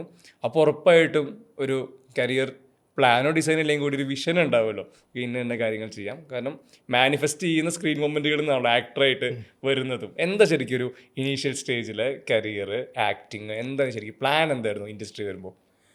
എനിക്ക് പണ്ട് മുതലേ ഈ ബിഹൈൻഡ് ദ ക്യാമറ ഒരു ഭയങ്കര ഒരു ക്രേസ് ഉണ്ടായിരുന്നു. ഞാനിങ്ങനെ ചെറിയ ചെറിയ വീഡിയോസൊക്കെ ഹാൻഡി ക്യാം വെച്ചിട്ടൊക്കെ ഞാൻ ദയ എന്ന് പറഞ്ഞ പടം ഷൂട്ട് നടക്കുമ്പോൾ തൃശ്ശൂർ ഞങ്ങൾ വീട് പണി നടക്കുക. അവിടെ ഇപ്പോൾ ഒരാൾക്ക് മാത്രമേ താമസിക്കാൻ, അച്ഛൻ അവിടെ താമസിച്ച് വീട് പണി സൂപ്പർവൈസ് ചെയ്യുക. അപ്പോൾ എനിക്ക് എവിടേക്കും പോകാനില്ല വെക്കേഷൻ. ഞാൻ ഹോട്ടൽ മാനേജ്മെൻറ്റ് പഠിക്കുക ചെന്നൈയിൽ. അപ്പോൾ ഞാൻ ആ ലൊക്കേഷനിൽ പോയി, ദയയുടെ ലൊക്കേഷനിലേക്ക് പോയി. അവിടെ ചെന്നപ്പോൾ ഒരു ഹാൻഡി ക്യാം ഉണ്ടായിരുന്നു. അപ്പോൾ വേണു സാർ എന്നോട് ഈ അന്ന് ഇതിൽ മോണിറ്റർ ഒന്നുമില്ല, ക്യാമറയുടെ സൈഡിൽ നിന്നിട്ട് അതേ ആംഗിളിൽ അത് ഷൂട്ട് ചെയ്യാൻ പറഞ്ഞു. അപ്പോൾ ഞാൻ കുറേ ദിവസം അത് തന്നെ ചെയ്തു. എന്നിട്ട് റിവൈൻഡ് ചെയ്ത് കാണുന്നു ഷോട്ടുകൾ തന്നെ. അവർക്ക് പിന്നെ റിവൈൻഡ് ചെയ്ത് കണ്ടിട്ട് ഷോട്ടോ ഒക്കെ ആണോ നോക്കാനൊക്കെ ആയിരുന്നത്. അന്ന് മുതൽ എനിക്കതൊരു ഭയങ്കര ഒരു ഇഷ്ടമായിരുന്നു. പിന്നെ അഭിനയിക്കാൻ അവസരം കിട്ടിയപ്പോൾ തന്നെ മൂന്നാമത്തെ നാലാമത്തെ പടം ആയപ്പോഴേക്കും എനിക്കത് മെയിൻ റോൾ ചെയ്യുന്നത് ഒരു ഭയങ്കര ഒരു ഭാരമാണ് നമ്മുടെ ഷോൾഡറിൽ. അത് ഞാൻ അത്ര അതിന് പറ്റിയ ഒരാളല്ലാന്ന് എനിക്ക് തന്നെ തോന്നി തുടങ്ങിയപ്പോൾ ഞാൻ പതുക്കെ ക്യാരക്ടർ റോൾസും അതൊക്കെ ചെയ്തു തുടങ്ങി. അതിൻ്റെ കൂടെ പറ്റുന്ന സമയത്തൊക്കെ ഞാൻ ഈ എന്താണ് പറയുക, ബിഹൈൻഡ് ദ ക്യാമറ പഠിക്കാനും ശ്രമിച്ചിരുന്നു. പിന്നെ ഞാൻ ദീപുവിൻ്റെ കൂടെ അസിസ്റ്റ് ചെയ്തിട്ടുണ്ടായിരുന്നു. മറ്റേ ക്രേസി ഗോപാലൻ ചെയ്തിരുന്നു. പിന്നെ 2 പടം പ്രൊഡ്യൂസ് ചെയ്തപ്പോൾ അതിൻ്റെയും ത്രൂ ഔട്ട് ദ മേക്കിംഗ്, മായമോഹിനിയും ത്രൂ ഔട്ട് ദ മേക്കിങ്ങിൻ്റെ ഭാഗമായിരുന്നു. അപ്പോൾ ഏകദേശം അങ്ങനത്തെ പ്രോസസ്സിൻ്റെ ഹൈ വേറെ എനിക്ക് തോന്നി ക്യാമറയുടെ മുന്നിൽ നിൽക്കുന്നതിന് ഹൈ പുറകിലുള്ളപ്പോൾ കിട്ടുന്നുണ്ട്. എനിക്ക് അത് ഭയങ്കര അതിൻ്റെ ഒരു സാറ്റിസ്ഫാക്ഷൻ ലെവൽ ഭയങ്കര പറഞ്ഞറിയിക്കാൻ പറ്റാത്തൊരു ലെവലാണ്. ഇപ്പോൾ ലളിതം സുന്ദരമാണെങ്കിലും തിയേറ്റർ റിലീസ് പറ്റിയില്ല. അതൊരു വലിയൊരു ഭയങ്കര ഒരു മിസ്സായിരുന്നു. അപ്പോൾ ഇനി അടുത്തത് എന്തായാലും തിയേറ്ററിൽ ഇറക്കണം എന്നാണ് ഒരു ആഗ്രഹം. ഈ സിനിമയും ഇപ്പോൾ സിനിമ കഥകളും ഇതൊക്കെ ചെറുപ്പം തൊട്ടേ നമ്മൾ കാണുന്ന സിനിമകൾ, പോസ്റ്ററിൽ നോക്കി കഥ പറയുന്നത്, തിയേറ്ററിൽ സിനിമ കണ്ടു കഴിഞ്ഞാൽ അടുത്ത ആരുടെ അടുത്ത് പോയി ഇത് പറഞ്ഞു കൊടുക്കുന്നത്, എനിക്കൊന്നും ഇതെല്ലാം ഒരു നോർമൽ മലയാളിയുടെ ലൈഫിൻ്റെ പാർട്ടായിട്ടുള്ള കാര്യങ്ങളാണ്. ഈ പറഞ്ഞ ഗ്രോയിങ് അപ്പ് സ്റ്റേജിലെല്ലാം ഇത് കൂടെയുണ്ട്. മഞ്ജു വാര്യർ ആക്ട്രസ് ആവുന്നു, പുള്ളിക്കാരെ അഭിനയിക്കുന്ന സിനിമകൾ, അവിടുത്തെ കഥകൾ കേൾക്കുന്നുണ്ടാവാം. അപ്പോൾ കുറച്ചും കൂടെ ഒരു പ്രിവിലേജ് കിട്ടുന്നുണ്ട് സിനിമ ഇൻഡസ്ട്രിക്ക് അകത്തോട്ട് വരുന്ന കഥകൾ, കാര്യങ്ങൾ, ലൊക്കേഷൻ കാണാൻ പോകുന്നത്. ശരിക്കും ഈ സിനിമ അല്ലെങ്കിൽ സിനിമയുടെ പാർട്ടാവണം, ഇത് ഹിറ്റ് ചെയ്യുന്നത് ശരിക്കും എവിടെയാണ്? ഈ പറഞ്ഞ മഞ്ജു വാര്യർ കിട്ടുന്ന ഒരു ഓപ്പണിങ്ങിന് ശേഷമാണ്. അതിന് മുന്നേ സിനിമ എന്നത് ഭയങ്കര ഹാർഡ് കോറായിട്ട് ഇതിൻ്റെ ഉള്ളിൽ കിടക്കുന്നതാണ്. എന്താ ശരിക്കും സിനിമ ഹിറ്റ് ചെയ്യുന്ന പോയിന്റ്? സിനിമൻ്റെ ചെറുപ്പം മുതലേ എനിക്ക് ഭയങ്കര ഭ്രാന്തായിരുന്നു. ഞാൻ സിനിമ പോസ്റ്റേഴ്സ് നോട്ട്ബുക്കിൽ ഒട്ടിച്ച് കളക്ട് ചെയ്യുമായിരുന്നു ചെറിയ സ്കൂളിൽ പഠിക്കുമ്പോൾ. പിന്നെ സിനിമ സ്കൂളിൽ നിന്ന് ബങ്ക് ചെയ്ത് പോയി കാണുക. ഒരു ദിവസം 3 സിനിമയൊക്കെ കണ്ടിട്ടുണ്ട് ഞാൻ. മോർണിംഗ് ഷോ ധനം, നൂൺ ഷോ അമരം, മാറ്റ്നി ഗാനമേള, അങ്ങനെ ഞാൻ സിനിമ കാണാറുണ്ട്. അങ്ങനെ ഭയങ്കര ഇഷ്ടമായിരുന്നു സിനിമ. അതെനിക്കൊന്ന് മാനിഫെസ്റ്റ് ചെയ്താന്ന് തോന്നുന്നു എങ്ങനെയോ ഇതിലേക്ക് വന്നു. പിന്നെ എൻട്രി മഞ്ജു ഉള്ളതുകൊണ്ട് ആ ഒരു എൻട്രി എളുപ്പമായിരുന്നു. പക്ഷേ അതിനുശേഷം പിന്നെ നമ്മൾ തന്നെ ചെയ്യണമല്ലോ, അല്ലാണ്ട് വേറൊരു കൺസെഷനും ഇല്ല. ആ ഒരു എൻട്രിക്ക് മാത്രം എന്നെ ഭയങ്കര ഹെൽപ്ഫുൾ ആയിരുന്നു. അതാണ് സിനിമ ക്രേസ് തന്നെയായിരുന്നു അന്നും ഇന്നും. അതിൽ എനിക്കിപ്പോഴും ഇൻട്രസ്റ്റിംഗ് തോന്നുന്നത് നാഗർകോവിൽ ടു ഒരു ജേർണി ഉണ്ടല്ലോ. അന്ന് മുതലേ ശരിക്കും സിനിമയുടെ ഒരു ഹൈ സാധനങ്ങളെല്ലാം ഈ കൾച്ചർ മാറുമ്പോൾ സിനിമയുടെ ടേസ്റ്റുകൾ കൂടുന്നു, ഈ ഓപ്പൺ അപ്പ് ആവുന്ന ഡോറുകൾ വലുതാവുന്നു. ആ രീതിയിലൊരു ഇതുമില്ലേ ശരിക്കും? നാഗർകോവിലൊക്കെ എനിക്ക് അപൂർവ സഹോദരങ്ങളൊക്കെ തിയേറ്ററിൽ പോയി കണ്ടതിൻ്റെ ഭയങ്കര ഫ്രഷായിട്ട് ജപ്പാനിൽ കല്യാണരാമൻ, അതൊക്കെ അവിടുത്തെ തിയേറ്റർ അന്ന് മുതലേ എന്താണ് മഞ്ജുവിനും അതെ കേട്ടോ. സിനിമ ഞങ്ങൾ ഒരുമിച്ചായിരുന്നു കംപ്ലീറ്റ്. അത് കഴിഞ്ഞിട്ട് ഞാൻ സൈനിക് സ്കൂളിലേക്ക് പോയി. അപ്പോഴാണ് ഈ ഫാമിലി ആയിട്ടുള്ള ഒരു ബ്രേക്ക് വന്നു. പക്ഷെ അവിടെയും ഇത് സിനിമ കണ്ടിന്യൂ ചെയ്തു. അത്രയും ഈ പറഞ്ഞ കുറച്ചും കൂടെ കമ്പാരിറ്റീവ്ലി സ്ട്രിക്റ്റ് അറ്റ്മോസ്ഫിയർ ആണ്. അതെ അതെ അതെ അവിടെയും സിനിമ സ്ട്രിക്റ്റ് ഒക്കെയാണ്, പക്ഷെ അത്യാവശ്യം കുരുത്തക്കേടായിരുന്നു. ഈ എപ്പോഴും തോന്നിയിട്ടുള്ളത് ഒരു ആക്ടറായിട്ട് ഒരു പക്ഷേ സ്ക്രീൻ ടൈമിൽ വന്നാൽ തന്നെ എസ്റ്റാബ്ലിഷ്ഡ് ആവാം അല്ലെങ്കിൽ ഓഡിയൻസ് ഫേവറേറ്റ് ആവാം എന്നുള്ളത് എപ്പോഴും വലിയ ടാസ്ക്കായി തോന്നിയിട്ടുണ്ട്. അത് ഏത് ആക്ടർക്കാണെങ്കിലും ഏത് സമയത്ത് അതിലൊരു ഫ്ലിപ്പിംഗ് സംഭവിക്കാമല്ലോ. അപ്പോൾ ഓരോ സിനിമയും ആദ്യത്തെ സിനിമ പോലെ തന്നെ എഫേർട്ട് ഇടാം. അതിപ്പോൾ ഈ പറഞ്ഞ മേക്കിങ്ങിലാണെങ്കിലും പെർഫോമൻസിലാണെങ്കിലും ആ എഫേർട്ട് ആക്ച്വലി ഒരു സിനിമയ്ക്ക് മുന്നേ എടുക്കുന്ന പ്രെപ്പ് എന്താ ശരിക്കും ഒരു സിനിമ എഗ്രി ചെയ്തതിന് ശേഷമുള്ള ആ സിനിമയുടെ റിലീസ് വരെയുള്ള പ്രോസസ്സ്. അപ്പോൾ അത് ഭയങ്കര സ്ട്രെസ്ഫുൾ ആണോ, ഒരുപാട് കൺസേൺഡ് ആണോ, അത് ഭയങ്കര റിലാക്സ്ഡ് ഫ്രീ ആയിട്ടാണോ? ആസ് എ ആക്ടറാണോ? As an actor. As an actor stress അധികമില്ല. ആസ് എ ഡയറക്ടർ ഭയങ്കര സ്ട്രെസ്സാണ്. ഭയങ്കര സ്ട്രെസ് എന്ന് പറഞ്ഞാൽ അതിൻ്റെ ഒരു പ്രോസസ്സ് ഒത്തിരി. പക്ഷേ അത് അവസാനം എല്ലാവരും നല്ലത് പറയുമ്പോൾ ഭയങ്കര ആ ഒരു സാറ്റിസ്ഫാക്ഷൻ പറഞ്ഞറിയിക്കാൻ പറ്റാത്ത. As an actor tension. ഈ പടം എനിക്ക് പ്രത്യേകിച്ച്, കാരണം ഇത് എനിക്ക് ഒരു രണ്ടാമത് അഭിനയിക്കാൻ തുടങ്ങണം എന്നുള്ള ഒരു സാധനം ഉള്ളതുകൊണ്ട് നന്നാവണേന്ന് ഭയങ്കര ആഗ്രഹം ഉണ്ടായിരുന്നു. ആ സമയത്ത് നോക്കുമ്പോൾ ഇഷ്ടംപോലെ സിനിമകളുണ്ട്, അതിനിടയിൽ നമ്മുടെ എന്താവും എന്നൊക്കെ ഒരു പേടിയുണ്ടായിരുന്നു. പക്ഷേ ദൈവം സഹായിച്ചെല്ലാം ഉഗ്രനായി. അതിൽ തന്നെ എനിക്ക് തോന്നിയ ഭയങ്കര രസമുള്ളൊരു മൊമെന്റ് ആയിരുന്നു. കാറിൽ നിങ്ങൾ 3 പേരും, മൂന്നാമത്തെ ആളെ കാണുന്നില്ല, വരുമ്പോൾ ഈ സൗണ്ട് കേട്ടിട്ട് പ്രഭേ നിന്റെ ഒരു ചെവി എന്ന് പറഞ്ഞ് അതിൽ ഹ്യൂമർ ഉണ്ട്, എന്നാലും വളരെ ലൈറ്ററാണ്. ഇയാൾ നോർമലായിട്ട് സംസാരിക്കുന്നത് ഇങ്ങനെ തന്നെയാണെന്നുള്ളത്. ഈ കോമ്പിനേഷൻ വർക്ക് ചെയ്യുന്നത് ഇപ്പം മുന്നേ ആണെങ്കിലും പല സിനിമകളിൽ ഇത് ചെയ്യുന്നുണ്ട്. ഒരു ആക്ടറുടെ അടുത്ത് അല്ലെങ്കിൽ ഒന്നിൽ കൂടുതൽ ആക്ടേഴ്സിൻ്റെ അടുത്ത് ഒരു സ്ക്രീൻ മൊമെൻറ്റിൽ ഒരു ഷോട്ടിൽ കോംബോ വർക്ക് ചെയ്യുന്നത്. ചിലപ്പോൾ ഒരാൾക്ക് ഡയലോഗ് ഇല്ലായിരിക്കാം, അപ്പോൾ നിങ്ങൾക്ക് തന്നെ ഡയലോഗ് ഇല്ലായിരിക്കാം. അവിടെ ഞാൻ ലൈവായിരിക്കണം, അവിടെ സ്ക്രീനിൽ ഡള്ളാവരുത്. ഇതിൻ്റെ ഒരു വർക്കൗട്ട് ഫോമുല ശരിക്കും എങ്ങനെയാണ്? വർക്കൗട്ട് അത് ഏറ്റവും ബുദ്ധിമുട്ടാണ്, ഡയലോഗ് ഇല്ലാണ്ടുള്ള റിയാക്ഷൻ. ആ സമയത്ത് കോൺഷ്യസ് ആയ കയ്യിന്ന് പോയി. അപ്പോൾ അത് ഞാൻ മനസ്സിലാക്കിയത്, നമ്മൾ ആ ഒരു സിറ്റുവേഷൻ നമ്മുടെ റിയൽ ലൈഫിൽ എങ്ങനെയാണോ നമ്മൾ അവിടെ ഉണ്ട് എന്ന് മനസ്സിലാക്കി കഴിഞ്ഞാൽ പിന്നെ അങ്ങ് ബിഹേവ് ചെയ്താൽ മതി. നമ്മൾ ഇതിന് റിയാക്ഷൻ ഇടണം എന്ന് ആലോചിച്ചുകൊണ്ടിരുന്ന് കഴിഞ്ഞാൽ മൊത്തം ഭയങ്കര ആർട്ടിഫിഷ്യലായി പോകും. ഈ നിങ്ങൾ ഈ പറഞ്ഞ സീനിൽ തന്നെ റിയ ഡയലോഗൊന്നും ഇല്ലല്ലോ, പക്ഷെ എന്ത് രസമായിട്ടാണ് ആ കുട്ടി ചെയ്തത്. ഈ എപ്പോഴും ആക്ടേഴ്സിന് ഒരു സിനിമ കഴിയുമ്പോൾ അല്ലെങ്കിൽ ഒരു സിനിമയുടെ റിലീസിന് മുന്നേക്കെ ആയിട്ട് വരുന്ന, ഇപ്പം പലപ്പോഴും പറയല്ലോ, ഇപ്പോൾ ചിലപ്പോൾ ഒരാളുടെ ഫോൺ കോൾ ആയിരിക്കാം, നമ്മൾ വെയിറ്റിംഗ് ആണ്, അല്ലെങ്കിൽ സിനിമയ്ക്ക് ശേഷം ഗംഭീരമായിട്ടുണ്ട് അല്ലെങ്കിൽ മോശമായിട്ടുണ്ട്. ഈ റെസ്പോൺസുകളിലുള്ള ഫ്ലക്ച്വേഷൻ പലപ്പോഴും വളരെ എഫക്റ്റ് ചെയ്ത് കണ്ടിട്ടുണ്ട്. മധുവാർ as an actor from day one, പണ്ട് 2004 മുതലുള്ള ഈ ഒരു ലോങ് ജേർണിയിൽ റെസ്പോൺസുകളായിരിക്കും ഇങ്ങനെ എഫക്റ്റ് ചെയ്തിട്ടുള്ളത്.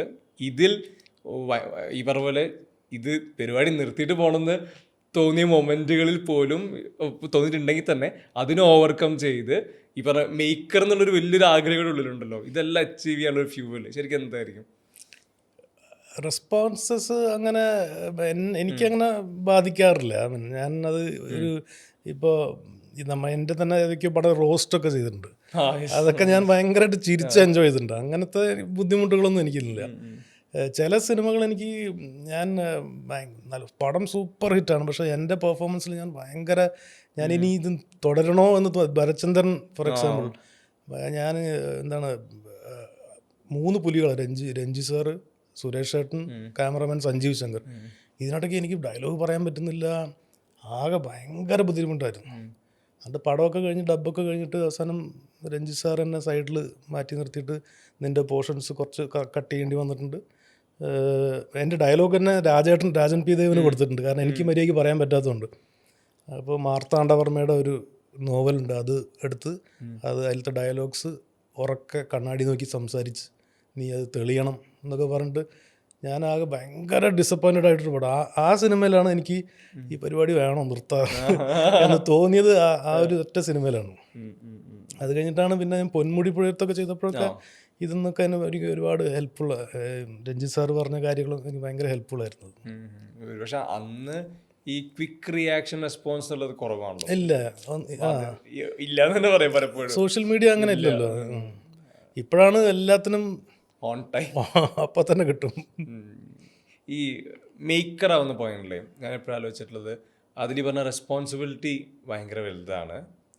എൻറ്റയർ ലൊക്കേഷൻ കൺട്രോളിലായിരിക്കണം, അത് മാനേജ് ചെയ്യണം, ഒപ്പം ക്രിയേറ്റീവ് ആയിരിക്കണം, പരിപാടികളെല്ലാം നടക്കണം, പ്രൊഡ്യൂസർക്ക് വിസിബിൾ ആയിരിക്കണം. എല്ലാ തരത്തിലും എല്ലാ മേഖലകളിലും ഒരു എക്സ്പെർട്ടൈസ് അവിടെ കൊണ്ടുവരണം, ഒരു കൺട്രോൾ ഉണ്ടാവാന്നുള്ളത്. ലളിതം സുന്ദരം അതിന് മുന്നേ സിനിമ പ്ലാൻ ചെയ്യുന്നു. ലളിതം സുന്ദരം എൻറ്റയർ ഈ പറഞ്ഞ അതിൻ്റെ പ്രൊഡക്ഷൻ തീർക്കുന്നു, പോസ്റ്റ് പ്രൊഡക്ഷൻ തീരുന്നു, റിലീസാവുന്ന വരെയുള്ള ഈ ലോങ് ജേണി, ഇതിൽ പഠിച്ച ഏറ്റവും വലിയ കാര്യം എന്താ പറഞ്ഞാൽ കൊള്ളാമെന്നുണ്ട്. കാരണം ഫസ്റ്റ് പടത്തിൽ നിന്ന് ഒരു ഡയറക്ടർ കിട്ടുന്ന ഈ പറഞ്ഞ ടേക്ക് അവേ ആയിരിക്കുമല്ലോ അയാളുടെ മുന്നോട്ടുള്ള ജേണിനെ എങ്ങനെ വേണ്ട ഡിസൈഡ് ചെയ്യാൻ പറ്റുന്നത്. ലളിതസുന്ദരത്തിൻ്റെ പോസ്റ്റ് റിലീസിലുള്ള ഏറ്റവും വലിയ ടേക്ക് അവേ, ഏറ്റവും വലിയ ലേണിംഗ്. ലളിതം സുന്ദരം ഞാൻ മനസ്സിലാക്കിയത് ഏറ്റവും ബെസ്റ്റ് ടീമിന് കൂടെ നിർത്തുക എന്നുള്ളതാണ്. അതിൽ ഒരു കോംപ്രമൈസും ചെയ്യരുത്. ഏറ്റവും ബെസ്റ്റ് ടീം. അപ്പം തന്നെ നമ്മുടെ പകുതി ടെൻഷൻ തീർന്നു. എൻ്റെ കൂടെ അസോസിയേറ്റ് വാവയായിരുന്നു. എനിക്ക് ആ ഭാഗത്ത് ചിന്തിച്ച് നോക്കേണ്ട ആവശ്യമില്ലായിരുന്നു. വാവ അതിന് കറക്റ്റായിട്ടുള്ള അസിസ്റ്റൻസിനെ ഞാൻ ഒരുപാട് പേര് എന്നെ വിളിച്ചിട്ട് അസിസ്റ്റൻ്റായിട്ട് കൂടെ ഞാൻ പറഞ്ഞു വാവയുടെ ടീമാണ്, അത് വാവ തീരുമാനിക്കുന്നത്. എനിക്ക് ആ ഭാഗത്തേക്ക് നോക്കേണ്ടി വന്നിട്ടില്ല. കണ്ടിന്യൂറ്റിയും അതൊന്നും നോക്കേണ്ടി വന്നിട്ടില്ല. ഒരു ക്യാമറാമാൻ പി സുകുമാറായിരുന്നു ആദ്യം. 10-15 ദിവസം പിന്നെ കോവിഡ് കഴിഞ്ഞിട്ട് ഗൗതമാണ് ചെയ്തത്. അങ്ങനത്തെ ഒരു ടീം, ആർട്ട്, അങ്ങനെ നല്ലൊരു ടീം വന്നാൽ തന്നെ ഡയറക്ടറിൻ്റെ ജോലി 50% കുറയും. പിന്നെ ഈ എന്താണ് സെറ്റിൻ്റെ ഈ കൺട്രോൾ എന്നൊക്കെ പറയുന്നത് ഞാനങ്ങനെ ഭയങ്കര ബഹളം വെച്ചിട്ട് കൺട്രോൾ ചെയ്യുന്ന ഒരാളെ അല്ല. വളരെ ഫ്രണ്ട്ലി ആയിട്ടൊക്കെയാണ് ഡീൽ ചെയ്യാറ് ഞാൻ. ഏറ്റവും പറഞ്ഞ ടേക്ക് അവേ എന്ന് പറഞ്ഞാൽ ഈ ടീം അസംബിൾ ചെയ്യുക, അത് കറക്റ്റ് ആളുകളെ സ്പോട്ട് ചെയ്ത് കണ്ടുപിടിച്ച് അവരെ അസംബിൾ ചെയ്യുക എന്നുള്ളതാണ് ഞാൻ മനസ്സിലാക്കിയത്. ഈ മഞ്ജു ചേച്ചി മുന്നേ നമ്മുടെ ഇൻ്റർവ്യൂവിൽ പറഞ്ഞിട്ടുണ്ട് ഈ ബൈക്ക് ഓടിക്കാനുള്ള ഹൈനെ പറ്റി പറഞ്ഞപ്പോൾ അതിൽ ഈ ചേട്ടൻ്റെ ബുള്ളറ്റ് എന്നുള്ളത് അതൊരു ഭയങ്കര രസമുള്ള മെമ്മറിയാണ്. അതിലൊരു ക്രേസ് തോന്നിയിട്ടുണ്ടായിരുന്നു എന്നൊക്കെ പറഞ്ഞിരുന്നു. ഈ കഴിഞ്ഞ ദിവസം ഇറങ്ങിയ വീഡിയോ തന്നെ ഭയങ്കര ഹാപ്പിയായി ഫ്രീ ആയി ബൈക്ക് ഓടിച്ചു പോകുന്നത്. ഇതിലൊരു എനിക്കറിയേണ്ടതൊരു ബ്രദേഴ്സ് പേഴ്സ്പെക്റ്റീവിന് അപ്പുറത്തേക്ക് ഇത് കാണുന്ന ഒരു ഫ്രണ്ട് എന്നുള്ളൊരു സൈഡ് കൊണ്ടുണ്ടല്ലോ എപ്പോഴും. എന്താ ശരിക്കും Manju Warrier being an actress, അവർ അച്ചീവ് ചെയ്യുന്ന സക്സസ്, ഇതിലെല്ലാം ശരിക്കും ഒരു ബ്രദർ ഫ്രണ്ട് മൊമെൻ്റ് എന്താ? അല്ല, ഞാൻ എപ്പോഴും ഭയങ്കര അഭിമാനമാണ്. ഞാൻ പലപ്പോഴും ചിന്തിക്കും എൻ്റെ അനിയത്തിയാണോ, കാരണം എന്നെക്കാട്ടിലും ഭയങ്കര മെച്ചുവേർഡായിട്ടുള്ള ഡിസിഷൻസും ബ്രേവ് ആയിട്ടുള്ള ഡിസിഷൻസും ഒക്കെയാണ് എപ്പോഴും മഞ്ജു എടുക്കുന്നത്. ഇപ്പോൾ എനിക്ക് ഡ്രൈവിംഗ് പഠിക്കണം എന്ന് പറഞ്ഞാൽ ഒരു 3-4 ലിസ്റ്റ് ഉണ്ട്. ഡ്രൈവിംഗ്, സ്വിമ്മിങ്, ബൈക്ക്, അങ്ങനെ കുറേ ഉണ്ടായിരുന്നു. ഇതൊക്കെ ചെയ്തു കഴിഞ്ഞു, എല്ലാം ചെയ്തു. എല്ലാം ഇങ്ങനെ 1 by 1 ചെയ്തുകൊണ്ടിരിക്കുക. ബക്കറ്റ് ലിസ്റ്റ്, അങ്ങനെ ഒരു സ്ഥലങ്ങൾ വിസിറ്റ് ചെയ്യുന്നു. ഇതൊക്കെ അവരുടെ ഒരു ഗ്രൂപ്പ് ഉണ്ട്, ചാക്കോച്ചനും ഫിഷാരുടെ, അവരെല്ലാം കൊല്ലം ഇതേമാതിരി ഇപ്പോൾ ഇങ്ങോട്ടോ പോകുന്നുണ്ട്. നോർത്തേൺ ലൈറ്റ്സ് കാണണം അങ്ങനെ. അപ്പോൾ ഞാൻ പലപ്പോഴും അതായത് എല്ലാം ഇഷ്ടമുള്ളതൊക്കെ ചെയ്യുക എന്നുള്ളൊരു സാധനം ഉണ്ടല്ലോ. ഞാനും ചിലപ്പോൾ ഇങ്ങനെയൊക്കെ ചെയ്യണം എന്ന് വിചാരിച്ചിട്ട് ഞാൻ കുറേ കാലമായിട്ട് ഇങ്ങനെ പോസ്റ്റ്പോൺ ചെയ്തിട്ട് നോർത്ത് ഈസ്റ്റ് ഇന്ത്യയുടെ കാണുക എന്നുള്ളൊരു ആഗ്രഹം ഉണ്ടായിരുന്നു. അപ്പോൾ അതിങ്ങനെ ഫാമിലിയായിട്ട് പോകാമെന്നൊക്കെയാണ് ആദ്യം വിചാരിച്ചിരുന്നത്. പക്ഷെ അത് ഒന്നും, മോളുടെ പരീക്ഷ അതൊന്നും. അപ്പോൾ ഞാൻ പറഞ്ഞു ഇനി ഞാൻ നിങ്ങൾക്ക് വേണ്ടി വെയിറ്റ് ചെയ്യുന്നില്ല. ഞാൻ ഈ ഒരു ഇൻസ്പിറേഷൻ എടുത്തിട്ട് ഒറ്റയ്ക്കല്ല, ഞാൻ എൻ്റെ അവിടെ ഒരു ആർമിയിലത്തെ ഒരു ഫ്രണ്ട് ഉണ്ടായിരുന്നു. പിന്നെ ഒരു കോട്ടയം മെഡിക്കൽ കോളേജിലത്തെ ജിതേഷ് എന്ന് പറഞ്ഞിട്ട് ഒരു ഡോക്ടറുണ്ട്. എല്ലാവരും ക്ലാസ്മേറ്റ്സ്. അവിടെ അജയരാജ് എന്ന് പറഞ്ഞിട്ടൊരു ഫ്രണ്ട് ഉണ്ട്. ഞങ്ങൾ നേരെ ആസാം പോയി സ്കോർപ്പിയോ എടുത്തിട്ട് ഒരു 20-23 ദിവസം അയ്യോ, ആസാം, അരുണാചൽ പ്രദേശ്, മേഘാലയ 3 കവർ ചെയ്തു. ഇനി ബാക്കി നോർത്ത് ഈസ്റ്റ് സ്റ്റേറ്റ്സ് ഈ കൊല്ലം പോകണം എന്നുള്ളൊരു പ്ലാനിലാണ്. എന്താ ട്രാവലിൻ്റെ ഹൈ എന്താന്ന് തോന്നുന്നു? അയ്യോ, ട്രാവൽ പോലെ ഒരു മൈൻഡ് ഹീലർ വേറെ ഒന്നുമില്ല. എനിക്ക് ഇപ്പോൾ എൻ്റെ മോൾക്കൊക്കെ നമുക്കൊന്ന് മൂന്നാർ എൻ്റെ ഒരു ഫ്രണ്ടിൻ്റെ ഒരു ഫാം ഹൗസ് ഉണ്ട്. ഞാൻ ഇടയ്ക്കിടയ്ക്ക് ഒറ്റയ്ക്കാണെങ്കിലും വണ്ടി ഓടിച്ച് പോയി അവിടെ സജിയാട്ടെന്നുണ്ട്, ഞാൻ പോയി താമസിക്കും. അപ്പോൾ നമുക്കെന്താ മൂന്നാർ അവിടെ മറ്റേ തീം പാർക്ക് ഉണ്ടോ എന്നൊക്കെയാണ്. ഞാൻ പറഞ്ഞു ഒരു സ്ഥലത്ത് പോയി കഴിഞ്ഞാൽ അതല്ലല്ലോ, തീം പാർക്സും അതല്ലല്ലോ. എനിക്ക് പോയിട്ട് നടക്കുക, സ്ട്രീറ്റിൽ കൂടെ നടക്കുക, അവിടുത്തെ ആളുകളോട് സംസാരിക്കുക, അവരുടെ ലോക്കൽ ഫുഡ് ട്രൈ ചെയ്യുക, ഇതൊക്കെയാണ് എൻ്റെ ട്രാവലിൻ്റെ ഒരു ഇത്. പക്ഷെ ഇപ്പോഴത്തെ ഈ ഫാമിലിയായിട്ട് പോകുമ്പോൾ അവർക്ക് തീം പാർക്സ് ഉള്ള ഏരിയ അങ്ങനെയൊക്കെയാണ്, അങ്ങനെ കോൺസെൻട്രേറ്റ് ചെയ്യാൻ പറ്റുള്ളൂ. ഈ നോർത്ത് ഈസ്റ്റ് പോയിട്ട് ഇപ്പോൾ ഈ ആസാമൊക്കെ പറയുമ്പോൾ ഉറപ്പായിട്ടും ഭയങ്കര റൂട്ടഡായ മനുഷ്യന്മാർ, ഈ ലോവർ ആസാം, അപ്പർ ആസാം, 2 തരത്തിൽ ഡിവിഷനുള്ള ടെറൈൻ. എന്താ ശരിക്കും ഈ ആസാം ഇതിലൊക്കെ പറയുമ്പോൾ ഒരു ഫുഡാണോ, ഈ പറഞ്ഞ ലാൻഡ്സ്കേപ്പ് ആണോ, മനുഷ്യരാണോ, കൾച്ചറാണോ? കൾച്ചറാണ്. ആസാമിനെക്കാട്ടിലും എനിക്ക് ഭയങ്കര ഇത് അരുണാചലും മേഘാലയമാണ്. അവരുടെ ഒരു ലോക്കൽ ആളുകളും അവരുടെ ലോക്കൽ ഫുഡുകളും മേഘാലയയില് മറ്റേ ആ ബ്രിഡ്ജ് ഇല്ലേ, മറ്റേ റൂട്ട്സ് വെച്ചിട്ടുള്ള. അതൊക്കെ പോയി കണ്ടിരുന്നു ഞങ്ങൾ. അത് ഭയങ്കര അത്ഭുതം. അത് 3 ഡെക്ക് ഉണ്ട് ചിലതിന്. Yes yes. മൂന്നാമത്തെ അവരിപ്പോൾ ജോയിൻ ചെയ്ത് വരുന്നേ ഉള്ളൂ. പിന്നെ അവിടെ ഒരു ഡോക്കി റിവർ ഉണ്ട്, അതായത് താഴെ വരെ ക്രിസ്റ്റൽ ക്ലിയർ ആയിട്ട് കാണാം. അപ്പോൾ അത് നമ്മളിങ്ങനെ ബോട്ടിങ്ങിന് പോകാം. അപ്പോൾ ഇത് ഇന്ത്യ ആണെന്ന് വെച്ചാൽ അപ്പുറത്ത് ബംഗ്ലാദേശ്. അവർ ബംഗ്ലാദേശിൻ്റെ ആളുകൾ അവിടെ നിന്നിട്ട് അവരും ബോട്ടിങ് അവര് ഭയങ്കര ബഹളമാണ്. നമ്മൾ ഇവിടെ ഇന്ത്യൻസ് ഭയങ്കര സൈലന്റാ. അവരിങ്ങനെ വെള്ളത്തിൽ ചാടുന്നു, ബഹളം വെക്കുന്നു, ഭയങ്കര എൻജോയ്മെന്റാണ്. നമ്മളിങ്ങനെ സൈലന്റ് ആയിട്ട് ബോട്ടിൽ കറങ്ങിയിട്ട് വരുന്നു. അങ്ങനെ മേഘാലയ ഭയങ്കര രസമാണ്. ഇപ്പോൾ ചേട്ടൻ ഈ ട്രാവൽ ചെയ്തതിലൊക്കെ ഒരു ഹൈബൈറ്റ് സംസാരിക്കുമ്പോൾ നേരത്തെ ഞാൻ പൂർണ്ണിമേശ്വരം ചോദിച്ചിട്ടുള്ളതാണ് ഈ ഒരു 40s ശേഷമുള്ള ലൈഫ്.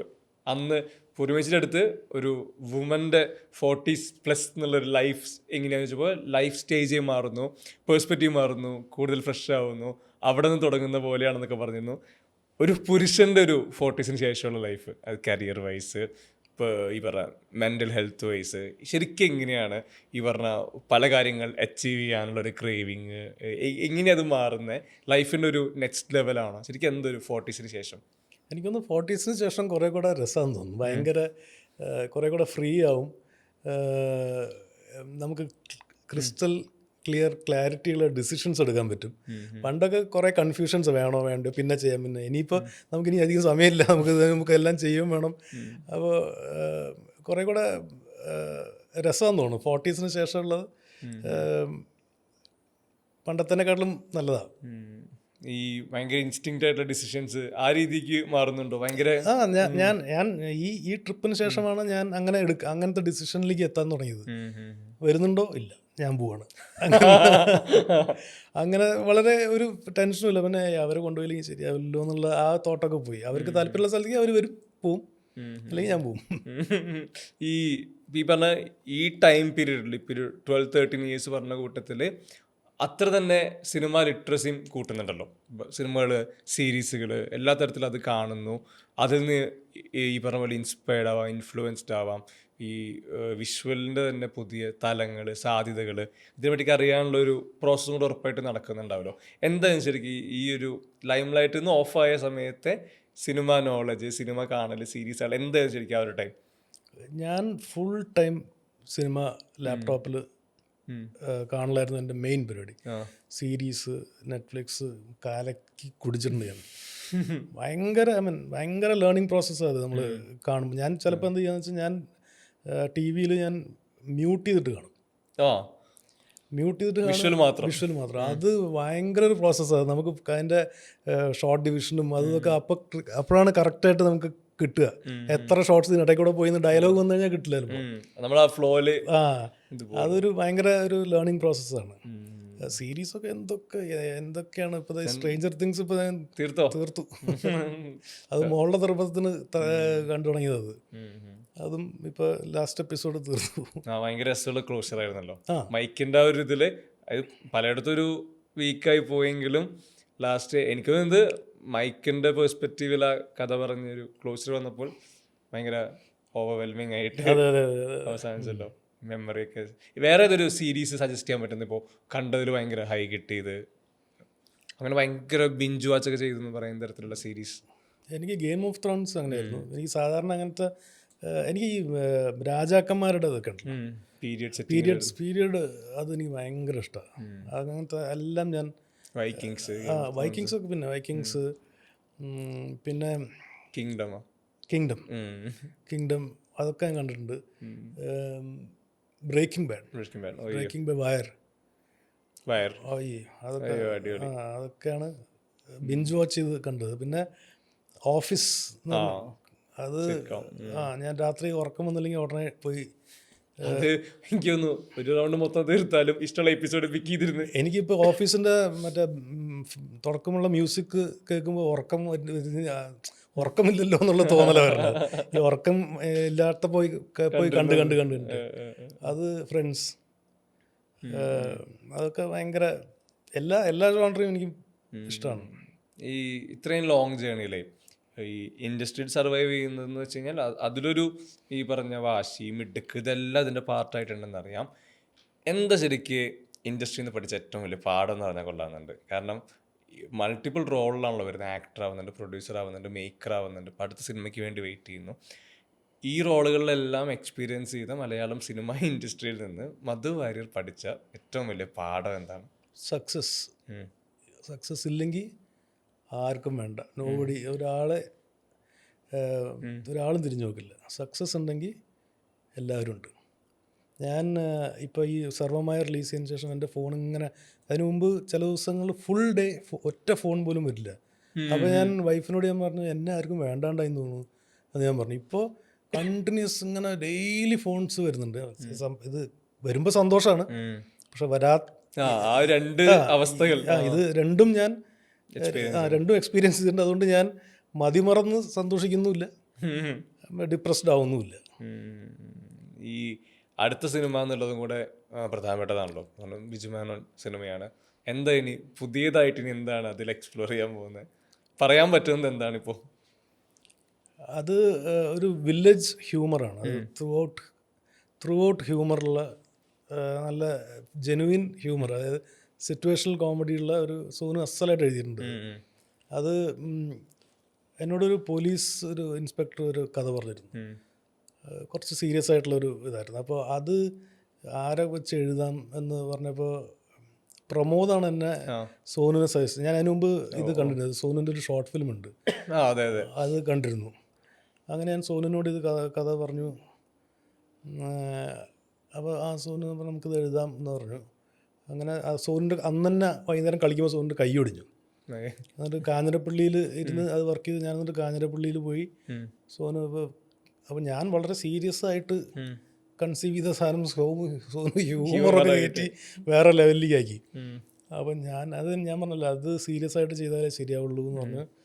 അതുകൊണ്ട് ഞാൻ എന്തായാലും കാഞ്ഞിരപ്പള്ളി വരെ വന്നതല്ലേ, അപ്പോൾ സോനുൻ്റെ വേറെ വല്ല കഥ ഉണ്ടോ എന്ന് ചോദിച്ചപ്പോൾ ഈ കഥ പറഞ്ഞു. ഞാൻ അതുവരെ ലളിതം സുന്ദരം കഴിഞ്ഞിട്ട് ഞാൻ 1 വീതം 3 നേരം എന്ന് പറഞ്ഞ മാതിരി ഡെയിലി കഥകൾ കേട്ടുണ്ട്. കുറേയൊക്കെ കുറേയൊക്കെ എന്നെ കൊണ്ട് പറ്റില്ല എന്ന് തോന്നിയ നല്ല കഥകളുണ്ട്. ഫസ്റ്റ് ക്ലിക്കായത് ഈ സോനു ഇത് പറഞ്ഞ. അപ്പോൾ നമുക്കിതെന്തായാലും ചെയ്യാം എന്നുള്ള രീതിയിൽ ഞാൻ എന്നിട്ട് ബിജുവേട്ടൻ ഏത് ലൊക്കേഷനിലായിരുന്നു, ഗരുഡൻ്റെ ലൊക്കേഷനിൽ പോയിട്ട് ബിജുവേട്ടൻ ഇങ്ങനെ ഒരു സാധനം ഉണ്ട്, അപ്പോൾ ബിജുവേട്ടൻ അത് കൊള്ളാലോടെ നല്ലൊരു സാധനമാണുള്ളത്, എഴുതിക്കോളാൻ പറഞ്ഞു. അങ്ങനെ അത് എഴുതി കംപ്ലീറ്റ് ചെയ്തിട്ടുണ്ട്. ഇപ്പോൾ ഒരു പ്രൊഡക്ഷൻസ് ടീമായിട്ട് സംസാരം നടക്കുക. ഈ സിനിമ പറഞ്ഞ സിനിമയിൽ പഠിച്ച പാഠം, ടേക്ക് അവേ ഇതെല്ലാം പറഞ്ഞു. ഇപ്പോൾ ഈ 40s ശേഷമുള്ള ഈ ക്വിക്ക് ഇൻസ്റ്റൻ്റ് ആയിട്ടുള്ള തീരുമാനങ്ങളെ പറ്റി പറഞ്ഞു. ഇനി അങ്ങോട്ടേക്കുള്ള ഒരു കരിയർ എനിക്ക് ചോദിക്കാനുള്ളത്, അത് പേഴ്സ്യൂ ചെയ്യാൻ ആഗ്രഹിക്കുന്നത് എങ്ങനെയാണെന്നുള്ളതാണ്. ഒരു ഫിലിം മേക്കർ എന്നുള്ള രീതിയിലാണോ, ഒരു ആക്ടർ എന്ന രീതിയിലാണോ, എങ്ങനെയാണ് ഇനിയുള്ളൊരു കരിയറിൻ്റെ ഒരു വിഷൻ, കാര്യങ്ങൾ എങ്ങനെയാണ്? അല്ല, ഞാനിപ്പോൾ ആക്ടിങ്ങും കൂടെ കോൺസെൻട്രേറ്റ് ചെയ്യാനാണ് എൻ്റെ തീരുമാനം. കാരണം ഒരു മൂവി ഡയറക്ഷൻ, ഒരു മൂവി ടു അടുത്ത മൂവി ഭയങ്കര ഗ്യാപ്പ് വരുന്നുണ്ട്. അപ്പോൾ നമുക്ക് നമ്മുടെ കാര്യങ്ങളും സർവൈവലും ഉറപ്പായിട്ടും വേണം. അപ്പോൾ അതിൻ്റെ കൂടെ ആക്ടിങ്ങും ഉണ്ടെങ്കിൽ ഇപ്പം എനിക്കിപ്പോൾ ഇത് എന്താവും എന്ന് അറിഞ്ഞിട്ട് തീരുമാനിക്കാമെന്നുള്ളതായിരുന്നു. പക്ഷേ ഇത് വന്നപ്പോൾ എല്ലാം പോസിറ്റീവാണ് മൊത്തത്തിൽ. അപ്പോൾ ഞാൻ അതും കൂടെ കോൺസെൻട്രേറ്റ് ചെയ്യാം, എന്നിട്ട് ആ ഒരു പടത്തിൻ്റെ ടൈം വരുമ്പോൾ അത് ചെയ്യാം. അങ്ങനെയാണ് ഇപ്പോൾ ഒരു തീരുമാനം. അപ്പോൾ എന്തായാലും എല്ലാവിധ ആശംസകളും. ഈ പറഞ്ഞ പോലെ എനിക്ക് തോന്നുന്നു ആദ്യമായിട്ടാണ് ക്യൂ സ്റ്റുഡിയോ ഫ്രെയിമിൽ മധുചേട്ടനെ ഇത്രയും ടൈം നമുക്ക് കിട്ടുന്നത്.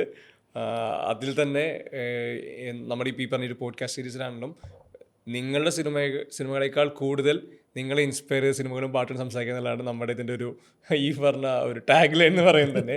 അത്ര തന്നെ നിങ്ങളെ മനസ്സിലാക്കാൻ പറ്റിയതിലും നിങ്ങളുടെ ടേസ്റ്റും സിനിമകളും പാട്ടും അറിയാൻ വേണ്ടി സന്തോഷം. എല്ലാവിധ ആശംസകളും. വരാൻ പോകുന്ന സിനിമ എല്ലാം നല്ല രീതിയിൽ സ്വീകരിക്കുക വരട്ടെ. Thank you so much. Q സ്റ്റുഡിയോയ്ക്കും എൻ്റെ ഒരുപാട് നന്ദി അറിയിക്കുന്നു, എന്നെ വിളിച്ചതിനും ഈ ഇൻ്റർവ്യൂ ചെയ്തതിനും. Thank you. Thank you. Yes.